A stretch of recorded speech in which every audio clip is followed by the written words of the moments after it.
Every Friday at 6 o'clock, my daughter called without fail. For 10 years, that phone rang like clockwork. Last Friday, it didn't. I told myself she was busy. Overtime at the hospital, a dead battery. But by midnight, after 7 unanswered calls, I knew something was wrong. So I drove to her house quietly at dawn, planning not to overreact. The driveway was empty. The curtains were drawn. Then I heard something move inside her daughter's closet, a faint rustling sound, like fabric shifting against the wall. When I opened that door, what I found left me shaking. I'm truly grateful you're here with me right now. It means more than you know. Before we continue, tell me, where are you listening from today? Drop your city or country in the comments so I can see how far this story is traveling. And can I ask you something personal? How old are you? I genuinely want to know who I'm sharing these stories with. Just a gentle note. Parts of this story include fictionalized elements for storytelling and reflection. Any resemblance to real names or places is coincidental, but the message behind it is very real, and I hope it stays with you. Every Friday at 6 o'clock, my daughter Allison would call. For 10 years, that phone rang like clockwork. Last Friday, it didn't. I'm Paul Brennan, 63 years old, retired electrician living in a quiet corner of Tennessee, where the hills roll gentle and folks still wave when they pass your house. For 40 years, I made my living tracing circuits, finding where the current went wrong, fixing what was broken. You'd think after all that time working with my hands, retirement would feel earned, peaceful even. It did mostly, especially on Fridays. 6 o'clock sharp, every single Friday, my landline would ring. Yeah, I still use a landline, sue me. On the other end would be Allison, my only daughter, calling from her place up north, 2.5 hours away by highway, but she might as well have been right there in my kitchen. That's how close we've always been. "Hey, Dad," she'd say, and I'd hear that smile in her voice. The same smile she'd had since she was 8 years old, standing in my workshop, asking why this wire went here and that one went there. "Because everything connects, sweetheart," I'd tell her. "You just have to trace it back to the source." She became a nurse instead of an electrician.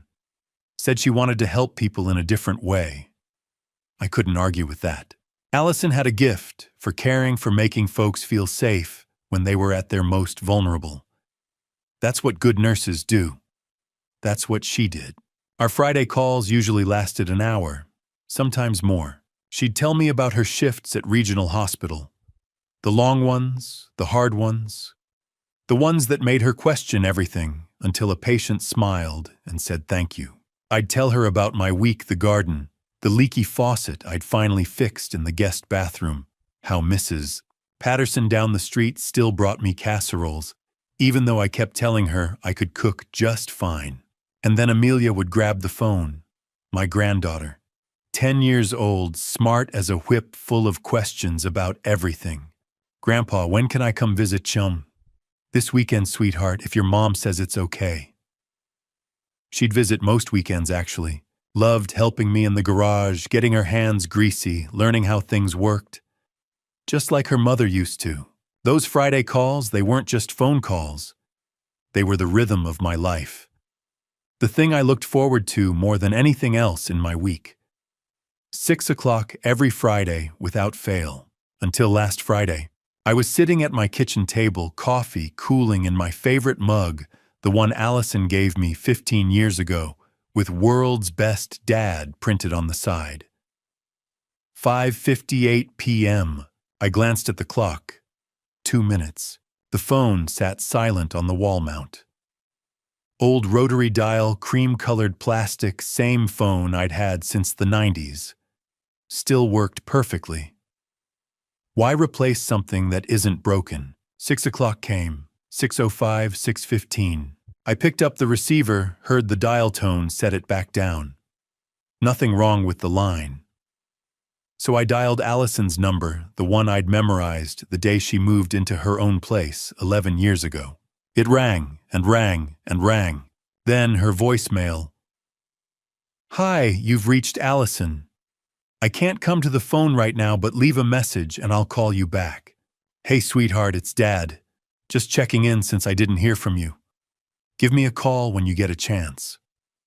I hung up, told myself she was busy, late shift probably. Allison worked hard, sometimes pulled 12-hour days when the hospital was short-staffed.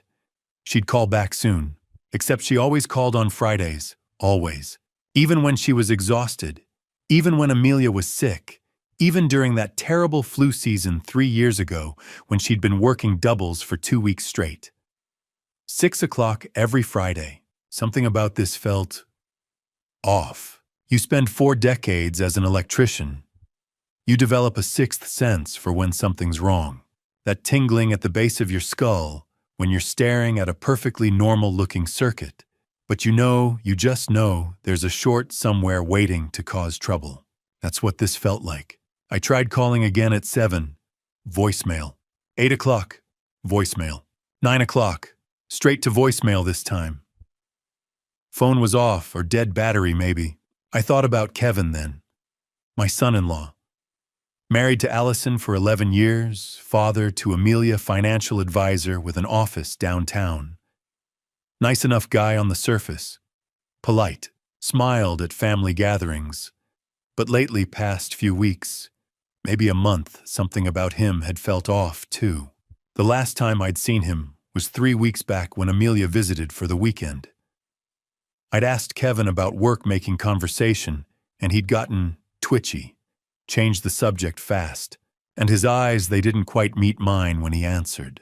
40 years tracing faulty wiring teaches you to spot the signs, the little inconsistencies, the things that don't quite add up. But I pushed the thought away. Kevin was fine. Allison was fine. They were probably just having a quiet evening. Movie night, maybe. Amelia asleep early. 10 o'clock, I called again. Voicemail. 11 o'clock. Voicemail. By the time midnight rolled around, I'd called 7 times. 7 calls, 7 voicemails, no answer. My coffee had gone cold hours ago. The house felt too quiet. That tingling sensation at the base of my skull had turned into something heavier, something that sat in my chest like a stone. I stood at my kitchen window, looking out at the empty street, the streetlights casting orange pools on the pavement. Somewhere out there, 2.5 hours north, my daughter wasn't answering her phone. My granddaughter wasn't asking me when she could visit next. Everything connects, I'd told Allison when she was 8. You just have to trace it back to the source. But what do you do when the connection goes dead? When there's no current flowing, no signal coming through? I set the phone back in its cradle one last time. Tomorrow, I told myself. I'd call again tomorrow morning. First thing. And if she didn't answer, then I'd figure something out. But standing there in my kitchen at midnight, staring at that silent phone I already knew. By midnight, I'd called 7 times. The phone just kept ringing into the void. That's when I knew something was terribly wrong. Saturday morning brought no answers, only more questions twisting in my gut like bad wiring. I didn't sleep. I couldn't. I sat at my kitchen table all night watching the clock crawl past 1, 2, 3 in the morning. Every time I closed my eyes, I pictured Allison's name lighting up my phone screen, except the call never came. By the time gray light filtered through the curtains, I'd already brewed my 3rd pot of coffee since midnight. At 7:30 a.m., I called Regional Hospital. The receptionist answered with the bright, practiced cheerfulness of someone who'd been doing this too long. Regional Hospital. How may I direct your call? Nursing station, please. I'm trying to reach Allison Brennan. A click, a short hold, then a different voice. Older. Tired. 4th floor nursing. Hi, I'm looking for Allison Brennan. I'm her father.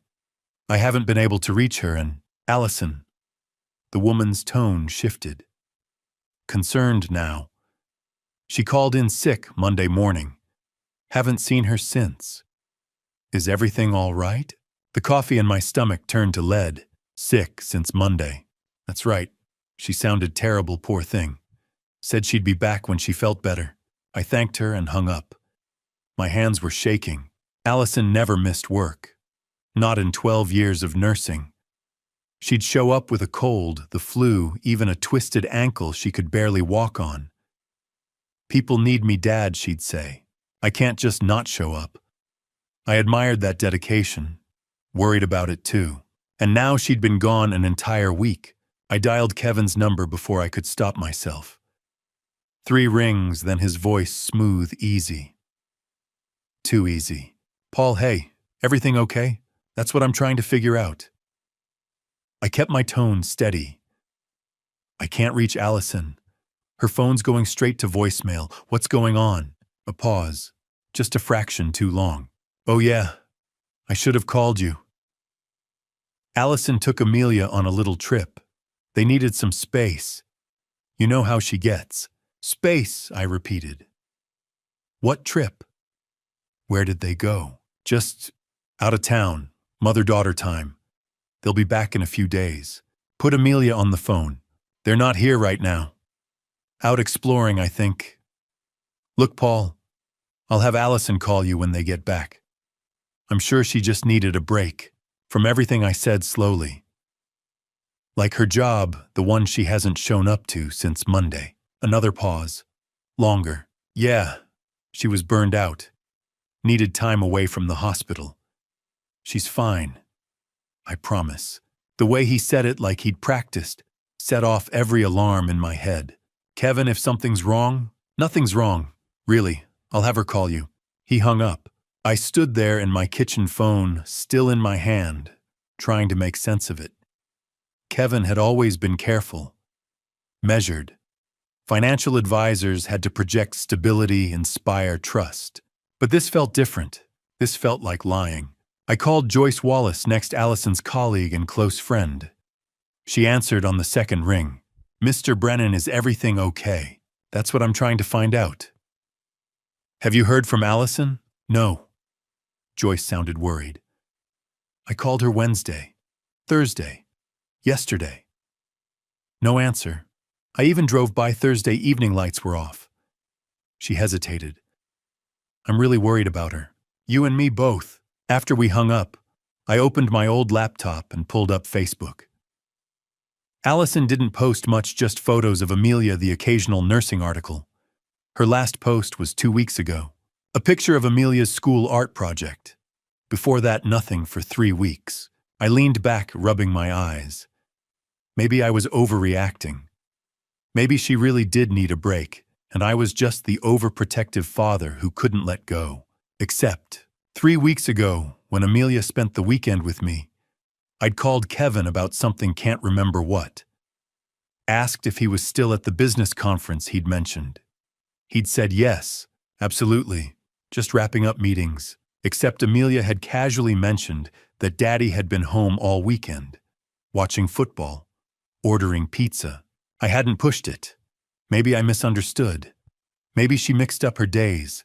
But now, remembering that same smooth certainty in his voice, 40 years as an electrician teaches you to trust your instincts. When something feels off, even if every wire looks perfect, even if the meter says everything's fine, you keep looking. That tingling at the base of your skull isn't paranoia. It's pattern recognition. Your brain catching details your conscious mind hasn't sorted yet. Right now, every instinct I had was screaming the circuit was faulty. That somewhere in this situation, something had gone catastrophically wrong. I checked the clock. 8:45 a.m. 2.5 hours to Allison's house. If I left now, I'd be there before noon. But what if I was wrong? What if I showed up and she was fine and I'd made a fool of myself? Then I'd be a fool. I could live with that. What I couldn't live with was sitting here while that wrongness kept building inside me like pressure behind a dam. I went upstairs and threw clothes into an overnight bag. Medications, phone charger, the spare key Allison had given me years ago, just in case Dad, for emergencies. This felt like an emergency. Before leaving, I tried her number one more time. Straight to voicemail. That cheerful message, "Hi, you've reached Allison. I can't come to the phone right now. But leave a message, and I'll call you back. Sweetheart, it's Dad again. I'm driving up tomorrow morning. First thing. If you get this before, then please call me. I just need to know you're okay. I hung up and set my alarm for 5 a.m. Tried to sleep, couldn't.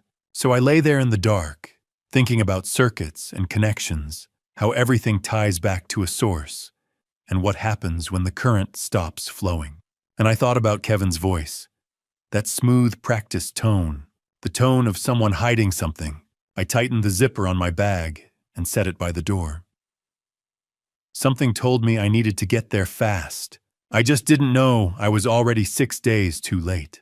The sunrise painted the Tennessee hills in amber and rose, but I barely noticed. My truck hummed along the empty highway at 5:30 in the morning, carrying me toward a world that felt 2.5 hours and a lifetime away.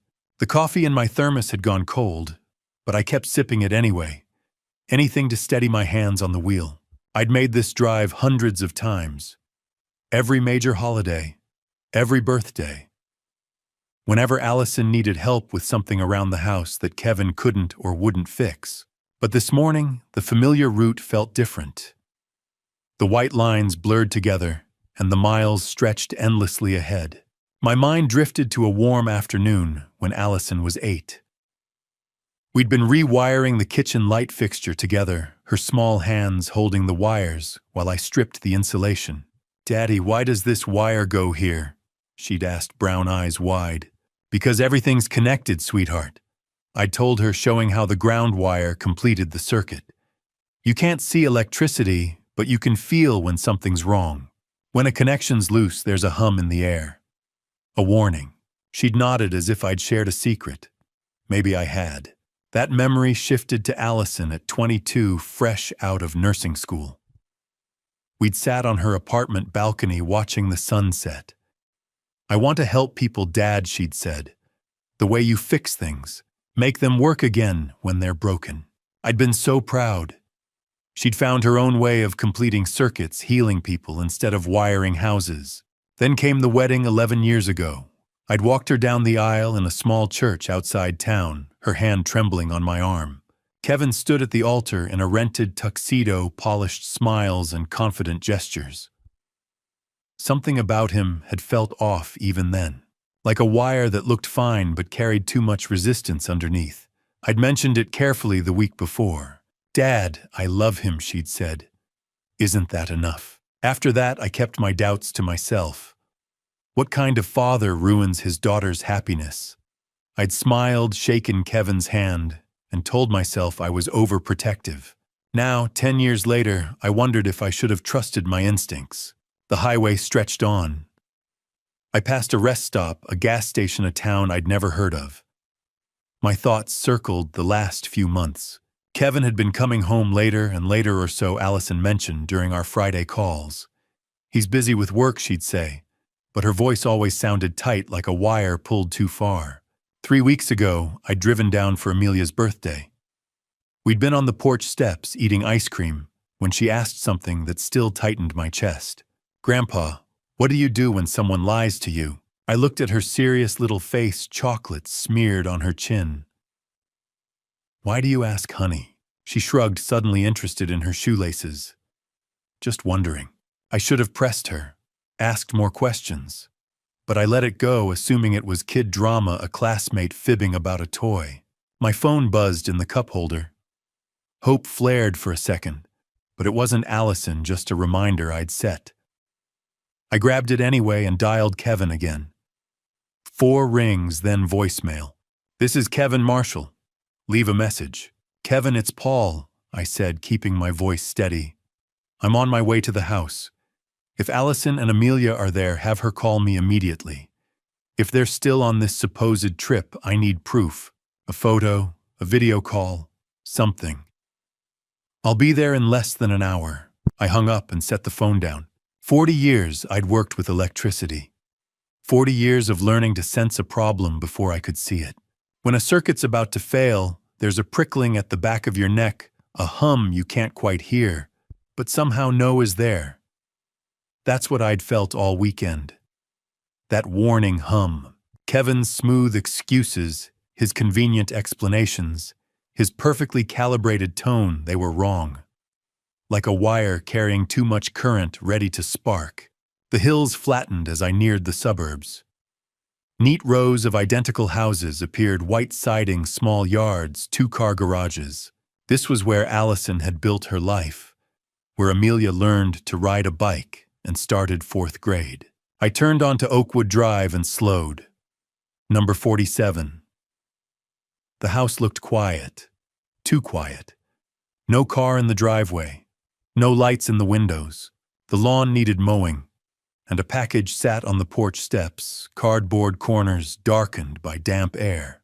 I pulled over across the street and killed the engine. For a long moment I sat gripping the steering wheel, staring at my daughter's house. Every instinct screamed at me to march up to that door and kick it open if I had to. But I forced myself to breathe, to think like an electrician. I crossed that quiet street like a man walking toward his own judgment. Kevin's silver sedan wasn't in the driveway, just an empty concrete slab with an oil stain in the center. Every curtain in the house was drawn tight. The morning sun hit the windows at an angle that made them look like closed eyes. I climbed the porch steps, my boots heavy on the wood. A package sat by the door, its cardboard edges soft with morning dew. The label showed a delivery date from 5 days ago. I knocked. 3 solid raps that echoed through the subdivision. Nothing. I knocked again, harder this time, my knuckles stinging against the wood. Allison, Amelia. My voice sounded too loud in the quiet neighborhood. A dog barked somewhere down the street, still nothing. I pressed my ear against the door, listening. No footsteps, no television, no sound at all except the faint hum of the refrigerator motor running inside. That's when I remembered. 2 summers ago, Allison had locked herself out while taking trash to the curb. I'd driven down to help her, spent 20 minutes trying to jimmy the door before she'd laughed and shown me her secret. "Dad, I'm a nurse. I work odd hours. I needed a backup plan."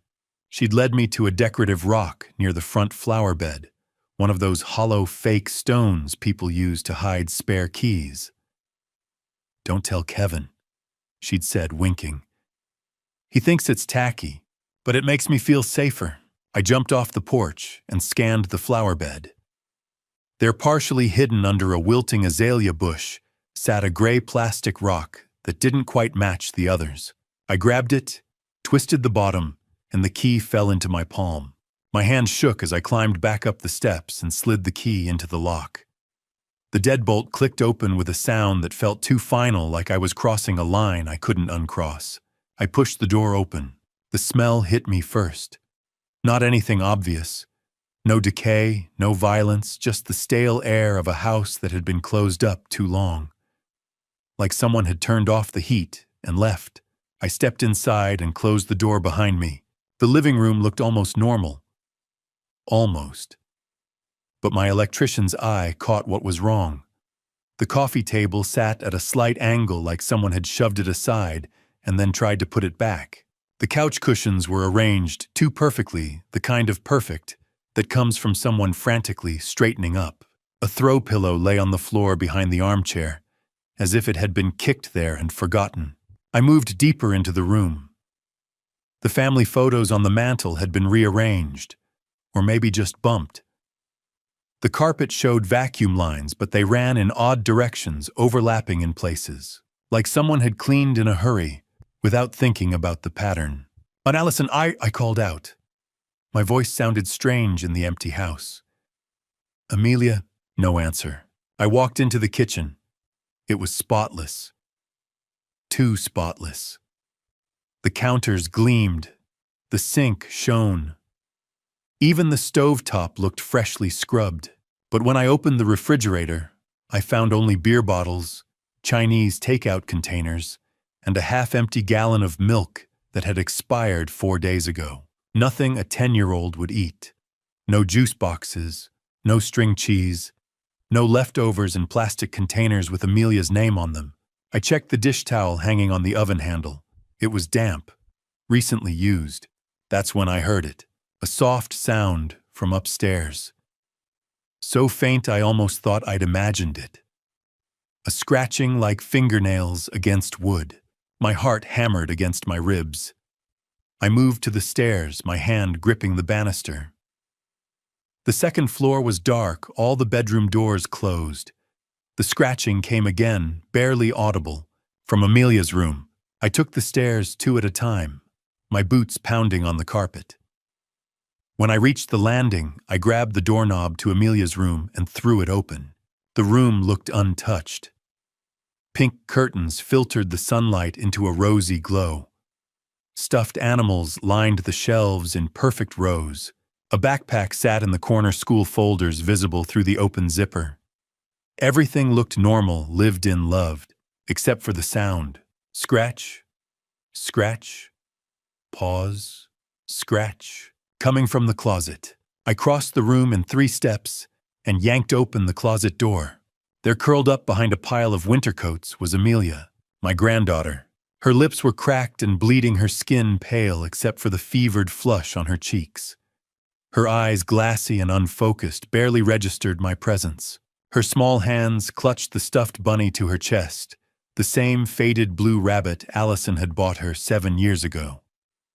Its fur was matted with tears and sweat. "Grandpa," she whispered, her voice like dry leaves scraping against pavement. I dropped to my knees and gathered her into my arms. She weighed nothing, just bones and burning skin. When I pressed my hand to her forehead, the heat scared me. Her breathing came in shallow gasps, each one a struggle. "I've got you, sweetheart," I said, my voice breaking. "I've got you." She looked up at me, and for a moment I saw recognition in her eyes. "Grandpa." I heard Mama scream, and then everything went quiet. My hands shook as I pulled out my phone and dialed 911. 911, what's your emergency? "I need an ambulance," I said, trying to keep my voice steady. 47 Oakwood Drive. My granddaughter, she's 10 years old. Severe dehydration, high fever. She's been alone for... My voice caught. "Please hurry." I gave them the rest of the information while holding Amelia against my chest, feeling every labored breath she took. Her fingers dug into my shirt, weak but desperate. "How long, sweetheart?" I whispered into her hair. "How long have you been in there?" Her answer made my heart stop. "I don't know, Grandpa. I stopped counting after 7 days." The ambulance ride to Regional Children's Hospital took 20 minutes. It felt like 20 hours. Amelia drifted in and out of consciousness, her small hand gripping mine like I was the only solid thing left in her world. "Severe dehydration," the paramedic said, adjusting the oxygen mask over Amelia's face. "Malnutrition. This child has been alone for days." I didn't correct him. Didn't say it had been 7 days. I just held my granddaughter's hand and watched her chest rise and fall, each breath a small miracle. The ER was chaos. Doctors and nurses surrounded Amelia the moment we arrived, their movements precise and urgent. They transferred her to a gurney, hooked up IV lines, called out numbers I didn't understand. Someone tried to pull me back, but I wouldn't let go of her hand. "Sir, we need space to work. I'm not leaving her," I said. A young doctor with kind eyes nodded. "Stay against the wall. Don't get in the way." I pressed myself into the corner and watched them save my granddaughter's life. Blood pressure cuff, temperature check, blood draws, more IV bags. The numbers slowly improved. The tension in the room gradually eased. After what felt like hours, but was probably 40 minutes, they moved Amelia to a private room. The IV drip continued steady and rhythmic. Monitors beeped softly. Her fever had started to come down. I pulled a chair close to her bed and sat down. My whole body ached from the drive, from the fear, from holding myself together when everything inside me wanted to break. 7 days. My 10-year-old granddaughter had survived 7 days alone. But how? Amelia stirred, her eyes opening slowly. They were clearer now, more focused. She looked at me and I saw recognition, real recognition, for the first time since I'd found her. "Grandpa," she whispered. "I'm here, sweetheart." I squeezed her hand gently. "You're safe now." She was quiet for a moment, her gaze drifting to the stuffed bunny they'd let her keep. It sat on the bedside table, matted and worn, but somehow still comforting. "Mama taught me," she said finally, her voice hoarse. "In case something bad happened." My throat tightened. "What did she teach you?" Amelia's eyes filled with tears. "Months ago. Maybe since summer, Mama would come into my room at night and tell me things. She said if I ever heard loud arguing, really loud, scary arguing, I should go straight to my closet and hide. She said not to come out until you called my name, or the police." I felt something cold settle in my chest. Allison had known. She'd known she was in danger and had prepared her daughter like someone preparing an escape route. That Saturday night, Amelia continued, "I was reading in bed. Then I heard them. Kevin was yelling. Mama was crying. It got so loud." She swallowed hard. "I did what Mama said. I went to my closet and closed the door." "You did exactly right," I told her, my voice breaking. "Mama showed me where she hid snacks," Amelia said.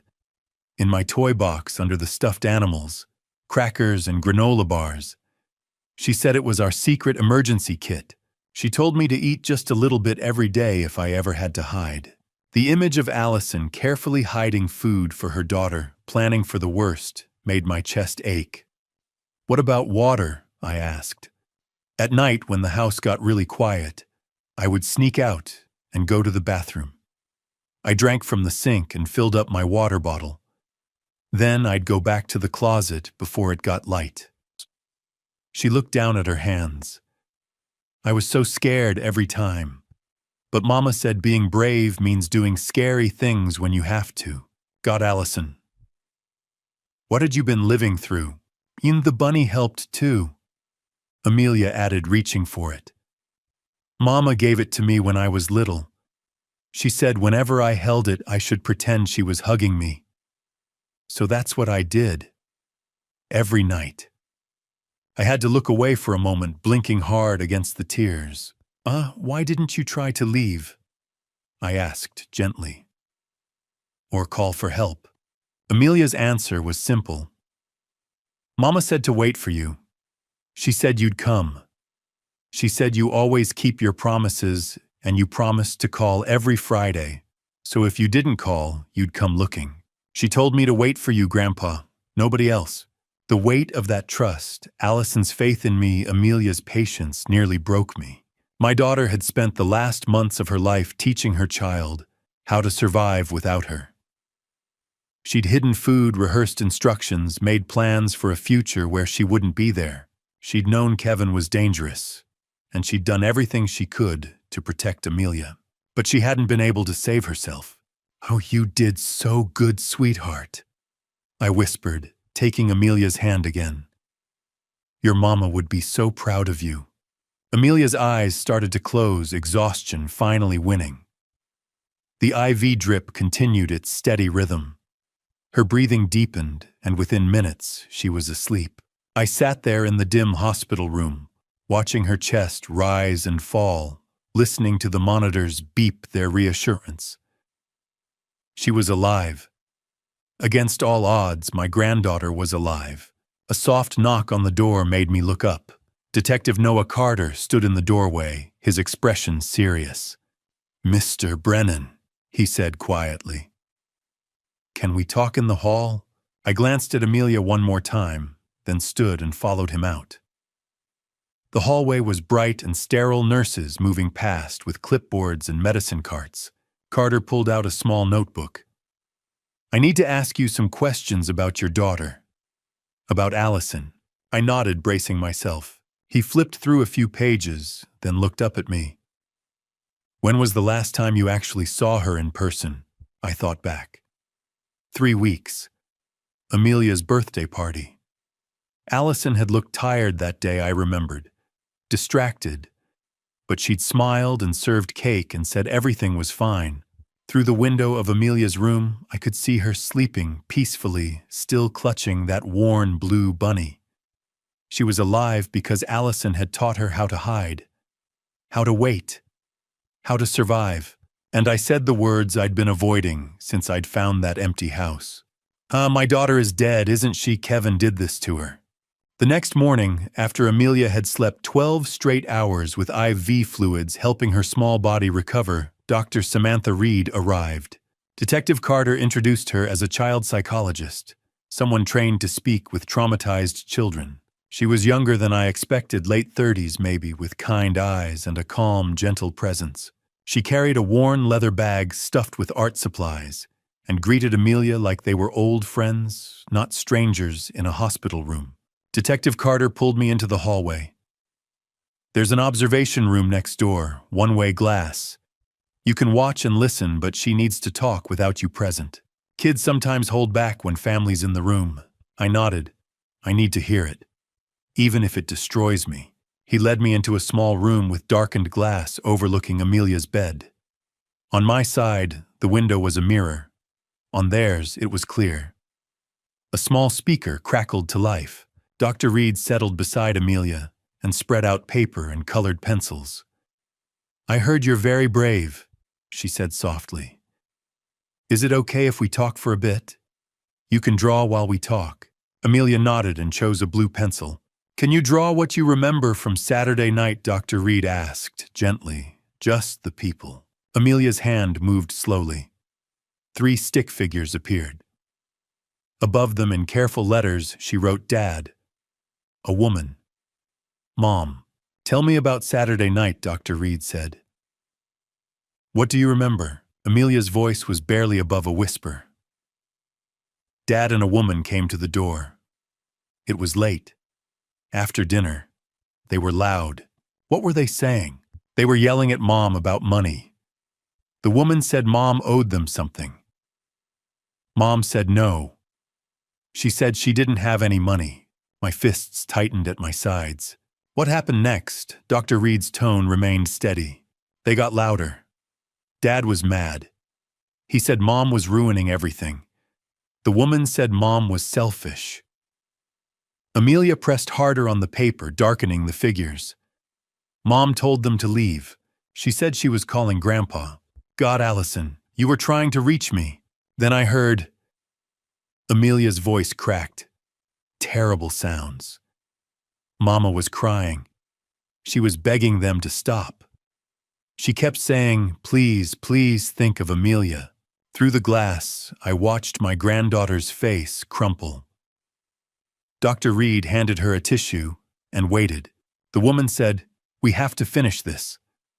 And then Dad said Amelia stopped, her body rigid. It's okay, Dr. Reed whispered. Dad said, I'm sorry.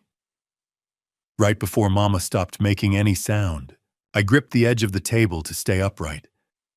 My chest felt like wire pulled tight around it. Detective Carter's hand settled on my shoulder. 2 people, he murmured. Your son-in-law and a woman. We need to identify her. I forced myself to think. Chelsea, I said hoarsely. Kevin mentioned someone named Chelsea once. An ex. He said it was over. Last name? Parker. I think Chelsea Parker. Allison once said Kevin acted strange when she came up. Carter made a note. We'll find her. Can you keep listening? I nodded, though I wasn't okay. The interview lasted another 20 minutes.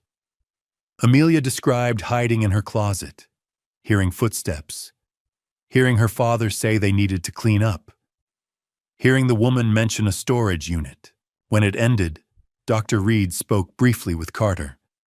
Then I was allowed back into the room. Amelia looked impossibly small in that hospital bed surrounded by monitors and wires. When she saw me, she reached for my hand. I'm sorry, Grandpa, she whispered. You have nothing to be sorry for, I said.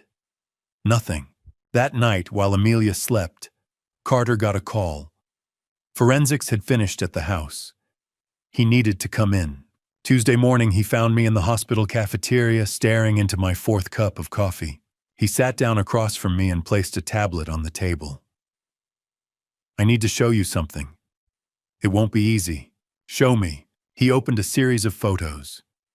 The living room I'd stood in days earlier, but under ultraviolet light. Purple-blue patterns glowed across the couch, the coffee table, the wall. Sprays, smears, areas someone had tried to scrub clean. Luminol Carter said, "It reacts to blood, even when it's been cleaned." I stared at the glowing evidence. "Your daughter fought back," he said quietly. "There are clear signs of a struggle. Defensive patterns." He paused. "But we still haven't found her body." The words felt unreal. "Kevin and Chelsea took her somewhere," I said. "We believe so. We're getting a warrant for all storage units tied to Kevin Marshall or anyone connected to him. We've issued a BOLO for Kevin and Chelsea Parker." I looked again at the images. Allison's living room transformed into a map of violence. The place where she'd made breakfast, folded laundry, lived her life, and where that life had ended. "Find them," I said. Carter's jaw tightened. "We will. And when we do, they'll answer for every second of what they did to your daughter." 5 weeks. 5 weeks of investigation, dead ends, and sleepless nights. 5 weeks of Amelia asking when we could have a funeral for her mother. 5 weeks until Detective Carter's call came. "Paul, we found her." An anonymous tip from a storage facility manager on the edge of town. He'd noticed a strange smell coming from Unit 42. When police arrived with a warrant, they found what we'd been dreading. I had to drive to the county morgue to identify the body. My hands shook on the steering wheel the entire way. The highway blurred past the same route I'd driven that Sunday morning 5 weeks ago, full of worry, but still hoping I was wrong. Now I knew I'd been right. I'd just been too late. The county morgue sat in a low brick building behind the hospital. Detective Carter waited for me in the parking lot, his face grave. "You don't have to do this," he said as we walked toward the entrance. "We have dental records. DNA confirmation is already underway." I told him. "I need to see her." Inside, the air was cold and smelled of chemicals. A medical examiner in blue scrubs met us in a hallway lined with filing cabinets. She was maybe 50, with kind eyes and a professional manner that came from years of delivering the worst news imaginable. "Mr. Brennan," she said gently. "I'm Dr. Helen Martinez. I'll be with you the entire time. If you need to step out at any point, that's okay." I nodded, not trusting my voice. She led us to a small viewing room. In the center sat a metal table covered by a white sheet. The shape underneath was unmistakable. "Are you ready?" Dr. Martinez asked. I wasn't. Would never be. But I nodded anyway. She pulled back the sheet, folding it carefully at Allison's shoulders. My daughter looked like she was sleeping. Her face was peaceful, almost serene. Her dark hair had been brushed back from her forehead. She looked younger than 34. She looked like the girl who used to help me wire light fixtures and ask endless questions about how electricity worked, except for the marks around her neck. I couldn't look away from them. Faint bruising in a pattern I didn't want to understand, but couldn't help recognizing. Someone's hands had been there. Someone had taken her last breath. I could see she fought. I said, my voice barely above a whisper. "The bruises on her arms." Dr. Martinez nodded. "Defensive wounds. Your daughter fought very hard, Mr. Brennan." I reached out slowly, hesitantly, and touched Allison's hand. It was cold. So cold. This was the same hand that had gripped my finger when she was a baby. The same hand I'd held when teaching her to ride a bike. The same hand she'd reached out to me with at her high school graduation. "I'm sorry, sweetheart," I whispered. "I should have protected you. Should have trusted my instincts about Kevin. Should have gotten you out of there." Detective Carter placed a hand on my shoulder but said nothing. Dr. Martinez gave me a moment before speaking again. "The official cause of death is asphyxiation. Based on lividity and body temperature at discovery time of death was Saturday evening, approximately 10:30 p.m. Saturday. The night Amelia had hidden in her closet and listened to her mother die. We found DNA evidence under her fingernails. Dr. Martinez continued, her tone remaining clinical but gentle. It's a match for Kevin Marshall. She scratched him during the struggle. Good, I thought. Good. At least she'd left evidence. At least she'd marked the man who killed her. The body was moved between 2 and 3 hours after death, Dr. Martinez added. The storage unit was rented under a fake name, Michael Thompson, and paid for in cash. 3 months up front. Premeditated, Detective Carter said quietly. He had it planned. Something shifted inside me in that cold room. The grief that had been weighing me down for 5 weeks began to harden into something else. Something sharper, more focused. Determination. We're building a solid homicide case, Carter said. First-degree murder, premeditated. With Amelia's testimony and the physical evidence, we have everything we need. We just need to find Kevin and Chelsea. I looked down at Allison one more time. My strong, brave daughter, who'd spent her last months teaching her child how to survive. Who'd fought her killers even knowing she couldn't win. Who'd loved Amelia enough to prepare for the worst. How long? I asked Dr. Martinez. How long until we can have a funeral? We'll release her body within the week. The autopsy is complete. I nodded. At least Amelia could say goodbye properly. At least we could give Allison the dignity Kevin had stolen from her. I leaned down and kissed my daughter's forehead one last time. Cold. So cold. He will pay, I whispered against her skin. Kevin Marshall will spend the rest of his life in prison thinking about what he did to you. I swear it. When I straightened up, Detective Carter was watching me carefully. Justice, I said. That's all I want now. Justice for my daughter. You'll have it, Carter promised. We'll make sure of it. I took one last look at Allison, memorizing her face, storing it away with all my other memories of her, and then turned and walked out of that morgue with a singular purpose burning in my chest. In the week after I left the morgue, Detective Carter worked non-stop financial records, phone logs, witness interviews. When he called and asked me to come to the station, I knew he'd found something big. The conference room walls were covered in paper bank statements, insurance documents, spreadsheets marked in yellow. Carter sat across from me with a thick folder open. I want to show you what we've built, he said. The motive, the planning, all of it. He slid the first document over. A life insurance policy. $500,000, he said. Allison took it out when Amelia was born. Standard term policy. She never changed the beneficiary. I stared at Kevin Marshall's name listed as sole beneficiary. He would have gotten all of it, I said quietly. If she'd died from natural causes or an accident, yes. Carter handed me another stack. But here's where it changes. Kevin had serious debt. He spread out credit reports and bank statements. Total debt, $385,000. The numbers blurred together. $250,000 lost in a Ponzi scheme, Carter continued. He was recruited by a man named Robert Miller, guaranteed cryptocurrency returns. The operation collapsed. Kevin lost everything he invested and had borrowed heavily to put in more.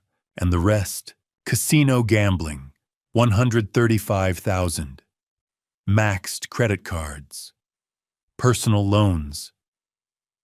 He was drowning. Carter turned his tablet toward me.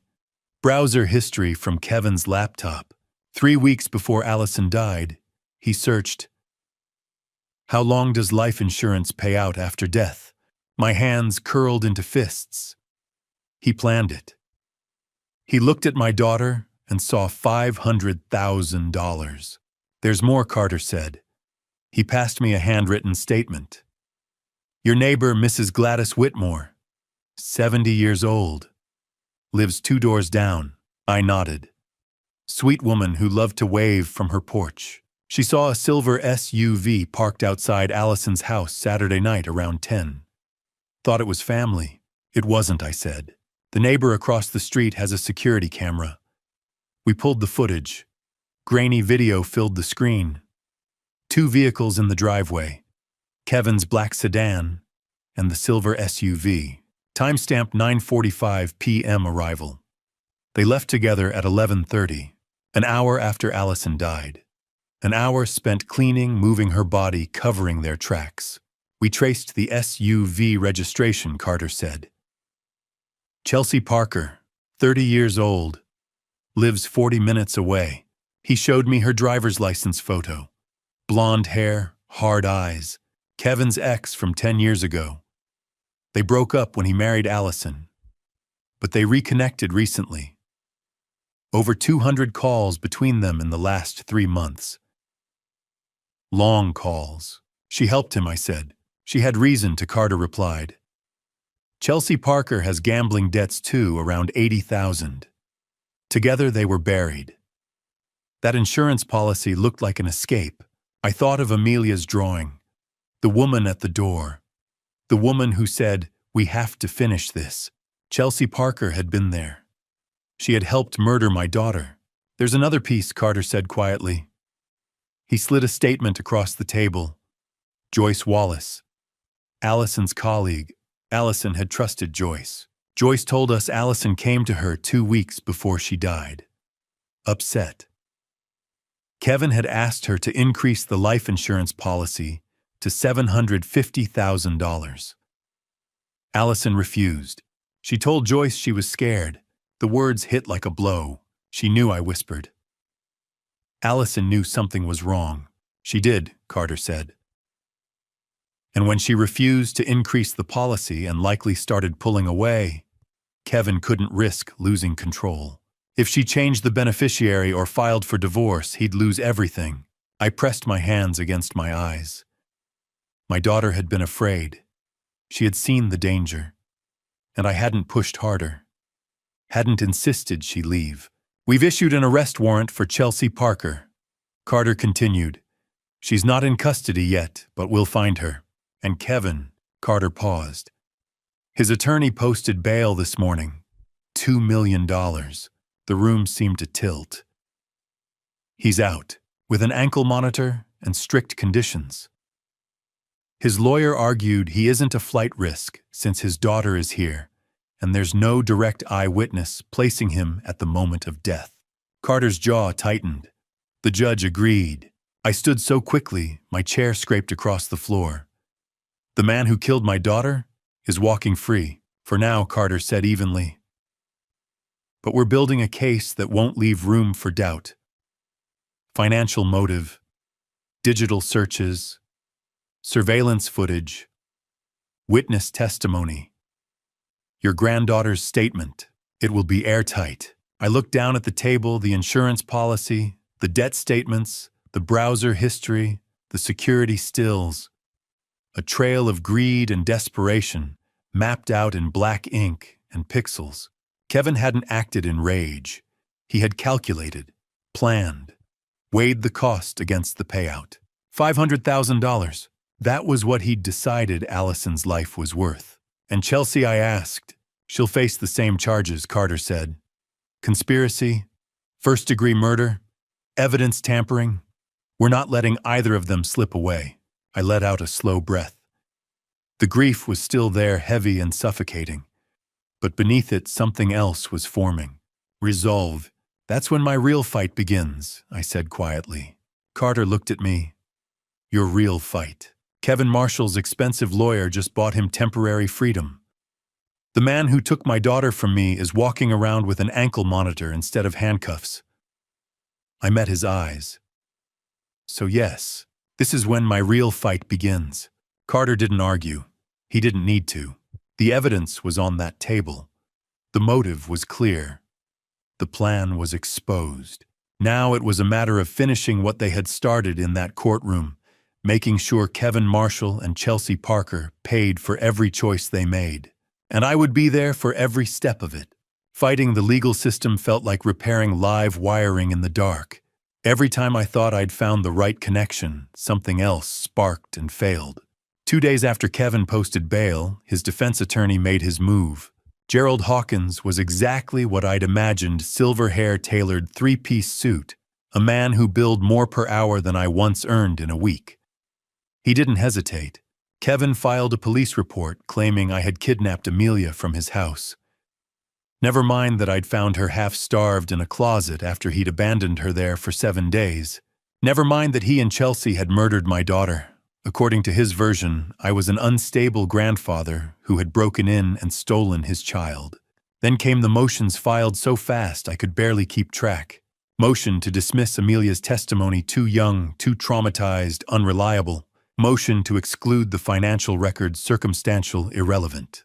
Motion for a restraining order Paul Brennan prohibited from coming within 500 feet of Kevin Marshall, or contacting him in any way. And then Kevin went on local television. I watched it at Joyce's house, gripping the arm of her couch. Kevin sat in a neutral, tasteful living room, not Allison's house, wearing a solemn expression.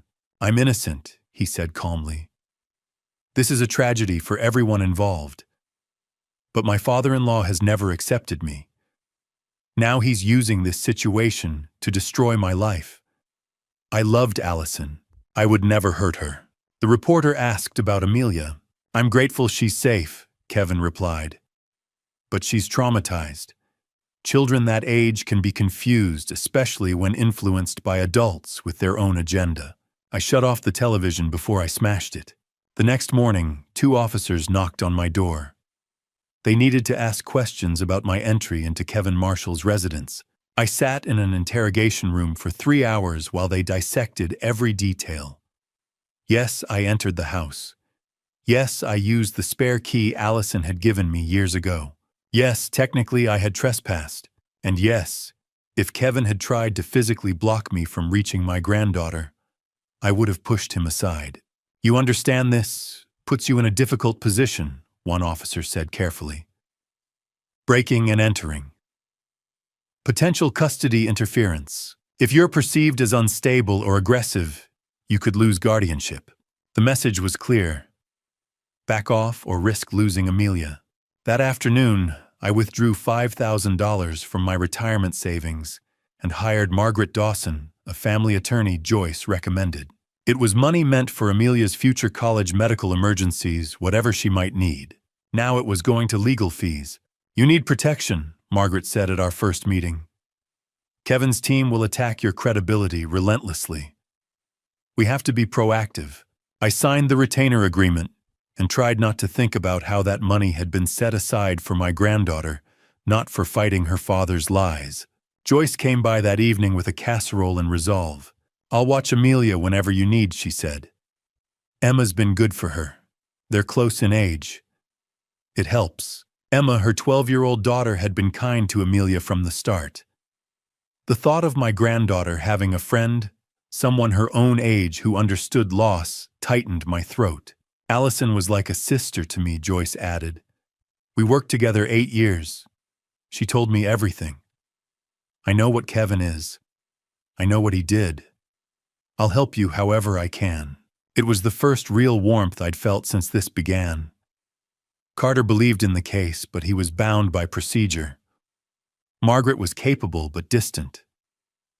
Joyce had loved my daughter. "Thank you," I said. But even her support couldn't silence the rumors. The community began to shift. Some neighbors saw me as a bitter old man with a vendetta. Kevin's public relations campaign was effective.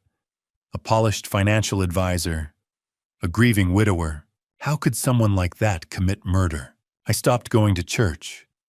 I couldn't endure the sideways glances or conversations that hushed when I approached. Detective Carter called one evening. "Paul, I believe you, but belief isn't enough. We need evidence, not emotion. Don't give Kevin ammunition. He's trying to paint you as unstable. Don't help him," I promised. But the pressure kept building. One night I drove to Allison's house. I told myself I was looking for anything the forensic team might have missed. Instead, I ended up sitting on the living room floor, where luminol had revealed the heaviest blood patterns. The professionals had cleaned it. You couldn't see anything now, but I could. I saw my daughter fighting for her life. I saw Amelia upstairs hiding. For the first time since finding Amelia in that closet, I broke. The grief came in waves I couldn't control. I thought about walking away, taking Amelia somewhere new, starting over, letting the justice system grind forward without me. Then I remembered Amelia waiting in that closet for 7 days because she believed I would come. She trusted me. I couldn't fail her now. I stood, wiped my face, and went to my truck. I grabbed a notebook and began making a list. Every person who might know something.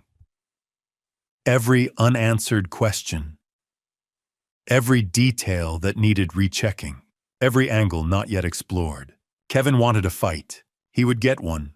That night I made myself a promise. I would knock on every door, call every witness, follow every lead.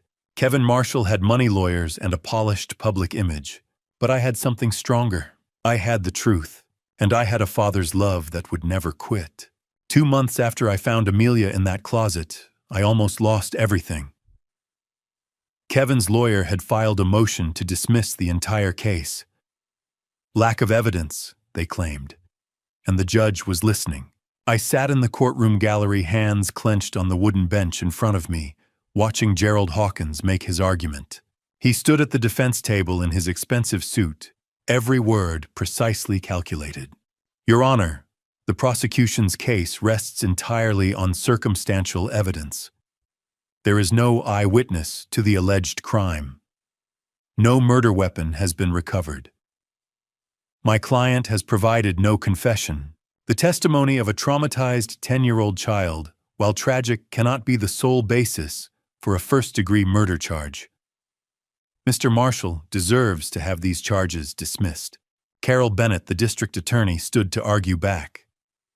She was good. I'd seen her work before. But even I could see the judge's skeptical expression as she laid out our case. So the court will take this under advisement, the judge said finally. I'll issue my ruling within 48 hours. The gavel came down and my stomach dropped with it. Outside the courthouse, Detective Carter pulled me aside. His face was grim. We might lose this, Paul, he said quietly. I'm sorry. We did everything we could, but no, I cut him off. Not after we've come this far. There has to be something. Some piece we're missing. Carter squeezed my shoulder. If there is, we'll find it. But we're running out of time. That night, I couldn't sleep. I sat at my kitchen table at 1 a.m, surrounded by copies of every financial document Carter had shown me. Bank statements, credit card bills, insurance policies. I'd been through them a dozen times already, but I spread them out again, looking for anything, any detail I might have missed. That's when I saw it. Buried in Kevin's bank statements from 8 months ago, a deposit for $95,000. The notation read, MZ Consulting. I stared at it, my tired brain trying to make the connection. I'd seen this before. Carter had mentioned it in passing. But what was it? What was MZ Consulting? I grabbed my phone and called Carter. He answered on the third ring, his voice thick with sleep. Paul, it's past midnight. That deposit, I said. The $95,000 from MZ Consulting. What if it's connected to Kevin's debts? What if it's not legitimate business income? There was a pause. Then I heard rustling like Carter was sitting up. Hold on, let me pull up the file. I waited, my heart pounding, while he searched through his computer. MZ Consulting, Carter said slowly. I flagged it as unusual income, but Kevin's tax returns showed it as consulting fees. We didn't dig deeper because, he trailed off, because we were focused on the debts, not the income. Can you dig deeper now? I asked. I'll start first thing in the morning. He called me back 6 hours later. I hadn't gone to bed. Paul, you might have just saved this case, Carter said, and I could hear the excitement in his voice. MZ Consulting is a shell company, And it's connected to a Ponzi scheme investigation the FBI has been running for 2 years. The same Ponzi scheme Kevin lost money in. Exactly. But here's the thing, Kevin wasn't just a victim. He was a recruiter. 2 hours later, I was sitting in a conference room at the FBI field office. Carter had arranged everything. Across from me sat Gerald Patterson, a 45-year-old accountant, with tired eyes and a weathered face. "Mr. Brennan," Gerald said, shaking my hand. "Detective Carter told me about your daughter. I'm sorry for your loss." "Thank you," I managed. "The detective said you have information about Kevin Marshall." Gerald's expression hardened. "Your son-in-law cost me everything. I lost $180,000 in that Ponzi scheme. My retirement, my kids' college fund, everything I'd worked for." He pulled out a folder thick with documents. "But here's what you need to understand. Kevin Marshall wasn't a victim like the rest of us. He was part of it. He recruited 12 people into that scheme, including me." The words didn't quite register at first. "He recruited you. He gets 8% commission on every person he brings in," Gerald explained. "Do the math on 12 people investing an average of $100,000 each. That's $96,000 in commissions. $95,000. The mysterious MZ consulting deposit. Kevin spent it all on gambling," Gerald continued. "And then he borrowed more trying to chase his losses. That's why he's still $385,000 in debt, even after earning all that money. Your son-in-law is a professional con artist, Mr. Brennan. He's been lying to and stealing from vulnerable people for years." "Who did he target?" I asked, though I thought I already knew the answer. "Elderly people mostly. Immigrants who trusted him because he spoke their language. People who believed he was trying to help them." Gerald's voice was bitter. "If Kevin Marshall could steal the life savings of strangers without blinking, imagine what he'd be capable of doing to his own wife." The pieces clicked into place. This wasn't just a desperate man who'd killed for insurance money. This was a pattern, a history of calculated cruelty, evidence that Kevin Marshall was exactly the kind of person who could plan and execute a murder. 48 hours after the hearing, I was back in that courtroom, my hands gripping the bench again. But this time, Carol Bennett had new evidence to present. Gerald Patterson's testimony, the FBI's investigation, the proof that Kevin wasn't a desperate victim, but a habitual criminal. The judge looked over the documents for what felt like an eternity. Then he looked up. Based on the new evidence presented regarding the defendant's pattern of criminal behavior, the motion to dismiss is denied. This case will proceed to trial. For the first time since this nightmare began, I saw Kevin's face go pale. The confident smirk he'd worn throughout the hearing vanished. His lawyer leaned over to whisper something, but Kevin just stared straight ahead, his jaw tight. As the bailiff led him out of the courtroom, Kevin turned and looked back at me. Our eyes met, and in that moment I saw it, real fear. He'd been so confident, so certain that his money and his lawyers would save him. But justice was coming. And Kevin Marshall was finally beginning to realize that he couldn't buy his way out of this. While Kevin sat in his lawyer's office, confident and free on bail, Chelsea Parker was on the run. For 3 weeks, she'd paid cash at roadside motels, used burner phones, and jumped at every siren. The guilty always run, but they can't run forever. Detective Carter coordinated the manhunt with a precision I'd come to expect from him. He called me every few days with updates, keeping me in the loop even when there wasn't much to report. Chelsea had withdrawn cash from ATMs across 3 states, Tennessee, Kentucky, Ohio. She stayed at cheap motels, never more than 2 nights in the same place. She used prepaid credit cards and burner phones that were impossible to trace. Somewhere along the way, she dyed her hair from blonde to dark brown and started wearing glasses. "Wah, she's smart," Carter told me during one call. "Or scared enough to be careful." But everyone makes mistakes eventually. The breakthrough came from an unexpected source. Megan Parker was 27 years old and Chelsea's younger sister. I learned about her later after everything was already in motion.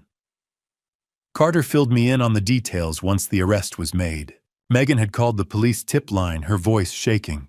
"Oh, I love my sister," she'd told the detective who answered. "But I can't live with what she did. A woman is dead. A little girl almost died. I can't just pretend that's okay." Chelsea had called Megan from a burner phone the night before. She'd been crying, panicking, saying things that made Megan realize how deep the trouble went. "She told me she was scared," Megan said during her interview with Carter. She said Kevin had lied to her, that she didn't know what they were really doing until it was too late. She kept saying, "I didn't know, Meg. I swear I didn't know." Carter had listened carefully, taking notes. "Your sister made a terrible mistake," he'd said gently. "But she's not a monster like Kevin Marshall. If she's willing to tell the truth, she deserves that chance." Megan had provided Chelsea's last known location, a budget inn outside Cincinnati, room 14. The arrest happened at dawn. A tactical team surrounded the motel while it was still dark. Chelsea must have seen them from her window because she tried to run. She made it out of her room and into the parking lot before 3 officers tackled her to the asphalt. Carter showed me the arrest photo later. Chelsea looked nothing like the blonde woman in her driver's license picture.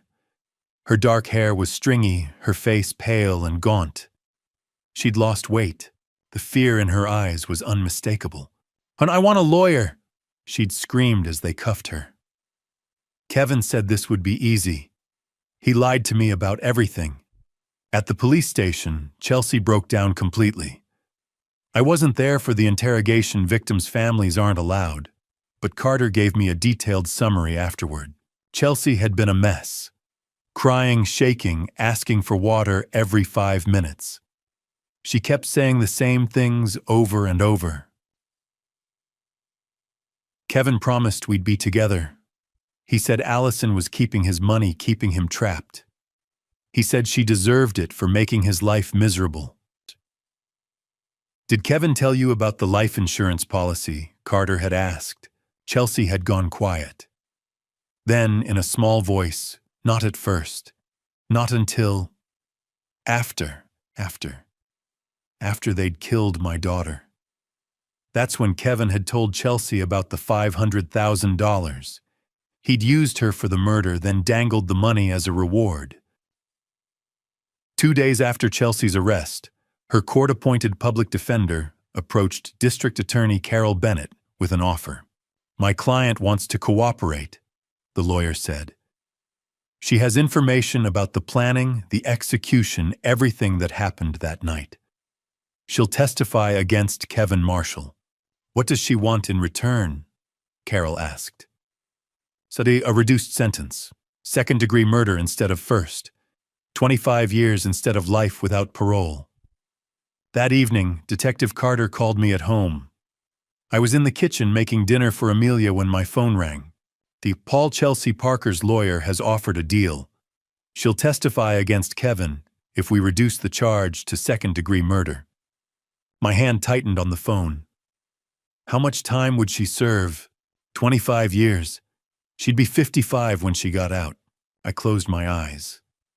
25 years. Allison would have been 59. Would have watched Amelia graduate high school, college, maybe get married. Would have had a whole lifetime that Chelsea had stolen from her. "It's not enough," I said. "Not for what she did." I know," Carter said quietly. "But without her testimony, Kevin might walk. His lawyer is that good, Paul. Gerald Hawkins will attack every piece of evidence we have. He'll say the financial motive is circumstantial. He'll claim Amelia's testimony is unreliable because she's a traumatized child. He'll create reasonable doubt. And with Chelsea's testimony, we have an eyewitness who was there, who can describe exactly how Kevin planned it, how they executed it, what he said during and after. It's the difference between a strong case and an airtight one. I sat down at the kitchen table, the phone pressed to my ear. Through the doorway, I could see Amelia in the living room, coloring with Emma while Joyce supervised. My granddaughter, who'd survived 7 days in a closet. Who'd trusted me to come for her. What happens if I say no? I asked. Carol Bennett can offer the deal without your approval, but she wants to know how you feel. This is your daughter we're talking about. Your family. I stared at my hands. Hands that had held Allison when she was born. Hands that had found Amelia in that closet. Hands that were empty now because my daughter was gone.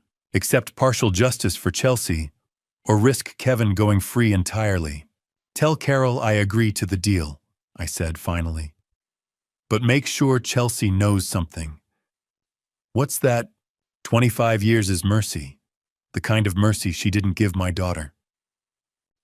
3 days after I agreed to Chelsea's plea deal, I walked into District Attorney Carol Bennett's office to hear the full story. She met me at the door, her expression grave. This won't be easy, Paul, she said. You're going to hear details that stay with you. I need to hear them, I replied. I have to understand exactly what happened to my daughter. She nodded and led me to a conference room where Detective Carter was already waiting. Carol sat across from me with a thick folder between us. Chelsea Parker's testimony is crucial, she began. She was present that night. She can describe the planning, what happened inside the house, and the cover-up. Her account will support the forensic evidence and Amelia's testimony. Can we convict Kevin without her? I asked. Carol paused before answering. We have a strong case. The motive is clear, $500,000 in life insurance against $385,000 in debt. The forensic evidence proves violence occurred in that house. We have Amelia's statement about what she heard, and we have Gerald Patterson's testimony establishing Kevin's pattern of manipulating vulnerable people. She folded her hands. But Gerald Hawkins is one of the best defense attorneys in the state. He will challenge everything. He'll argue the financial evidence is circumstantial. He'll claim Amelia is too young and traumatized to be reliable. He will manufacture doubt. She met my eyes. Chelsea eliminates that doubt. She can describe Kevin's planning in detail, his words, his actions. She makes this case nearly impossible to dismantle. Every part of me wanted to pull back. 25 years in prison didn't feel like enough for what Chelsea had done.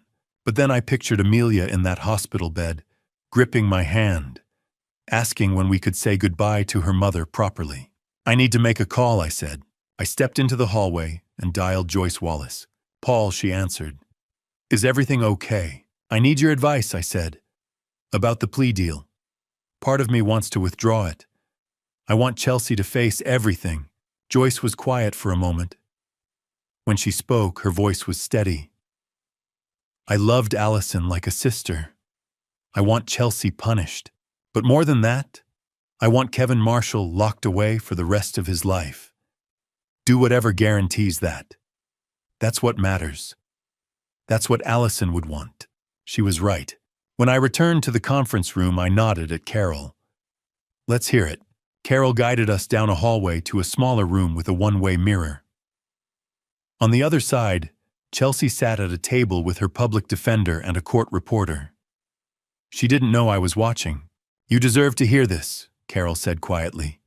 This is her formal proffer session. I sat beside Carter. Chelsea looked smaller than I'd imagined. Her dark hair was tied back. She wore an orange jumpsuit, hands cuffed. Her eyes were swollen from crying. Carol entered the room and sat across from her. The court reporter positioned her fingers over the machine. Miss Parker, Carol began to describe how Kevin Marshall first approached you. Chelsea's voice trembled. About 8 weeks before that night, I was at a casino outside the city. I'd been gambling, trying to win back money I'd lost. Kevin found me there. We'd dated years ago before he married Allison. What did he tell you? He said his marriage was falling apart. That Allison was trying to take everything from him. He said if I helped him, we could be together and split the insurance money. My jaw tightened. How did the planning proceed? Carol asked. Kevin organized it. He rented a storage unit under a fake name and paid cash for 3 months. He bought cleaning supplies. He told me what would happen. What was supposed to happen, Chelsea swallowed. He said we'd convince Allison to increase her life insurance and sign some documents. If she refused, he said we'd have to take more serious steps. The room felt colder. Tell me about Saturday evening. We arrived around 9:45, Chelsea said. Kevin knocked. Allison opened the door. She was confused to see us together. Kevin said he needed her to sign papers. She refused. She told us to leave. Chelsea wiped her eyes. Kevin said we couldn't leave things unfinished, that we had to follow through with the plan.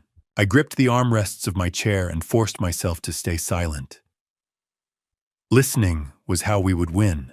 What happened afterward? Carol asked. Kevin took control, Chelsea said. Afterward, he used Allison's phone to send text messages. He cleaned the house with bleach. Then we moved her to the storage unit. Did you see or hear anyone else in the house? Chelsea hesitated, then nodded. As we were getting ready to leave, I heard a sound upstairs. I asked Kevin about it. He said not to worry, that we needed to leave immediately. My vision blurred. He had heard something, maybe Amelia shifting in that closet, maybe a small cough, and he chose to leave anyway. The session continued for another hour, detailing steps, timelines, and cover-up efforts.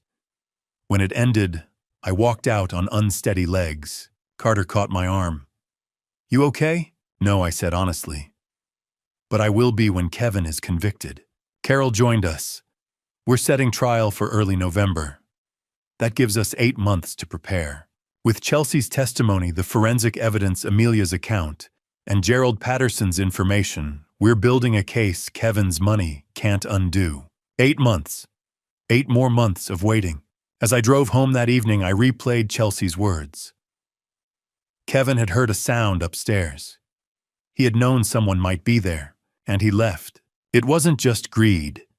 It wasn't only about $500,000 or gambling debts. It was about a man so consumed by himself that the possibility of a 10-year-old child upstairs didn't matter enough to check.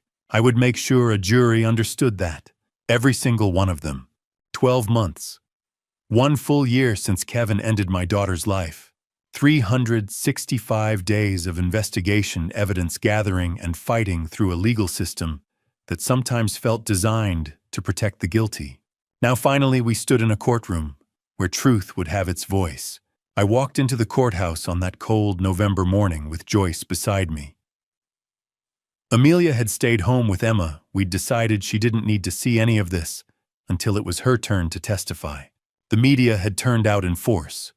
Cameras, microphones, reporters shouting questions about the shocking murder case. I walked past them all without saying a word. Inside the courtroom, the jury had already been selected. 7 women, 5 men ranging from their 20s to their 60s.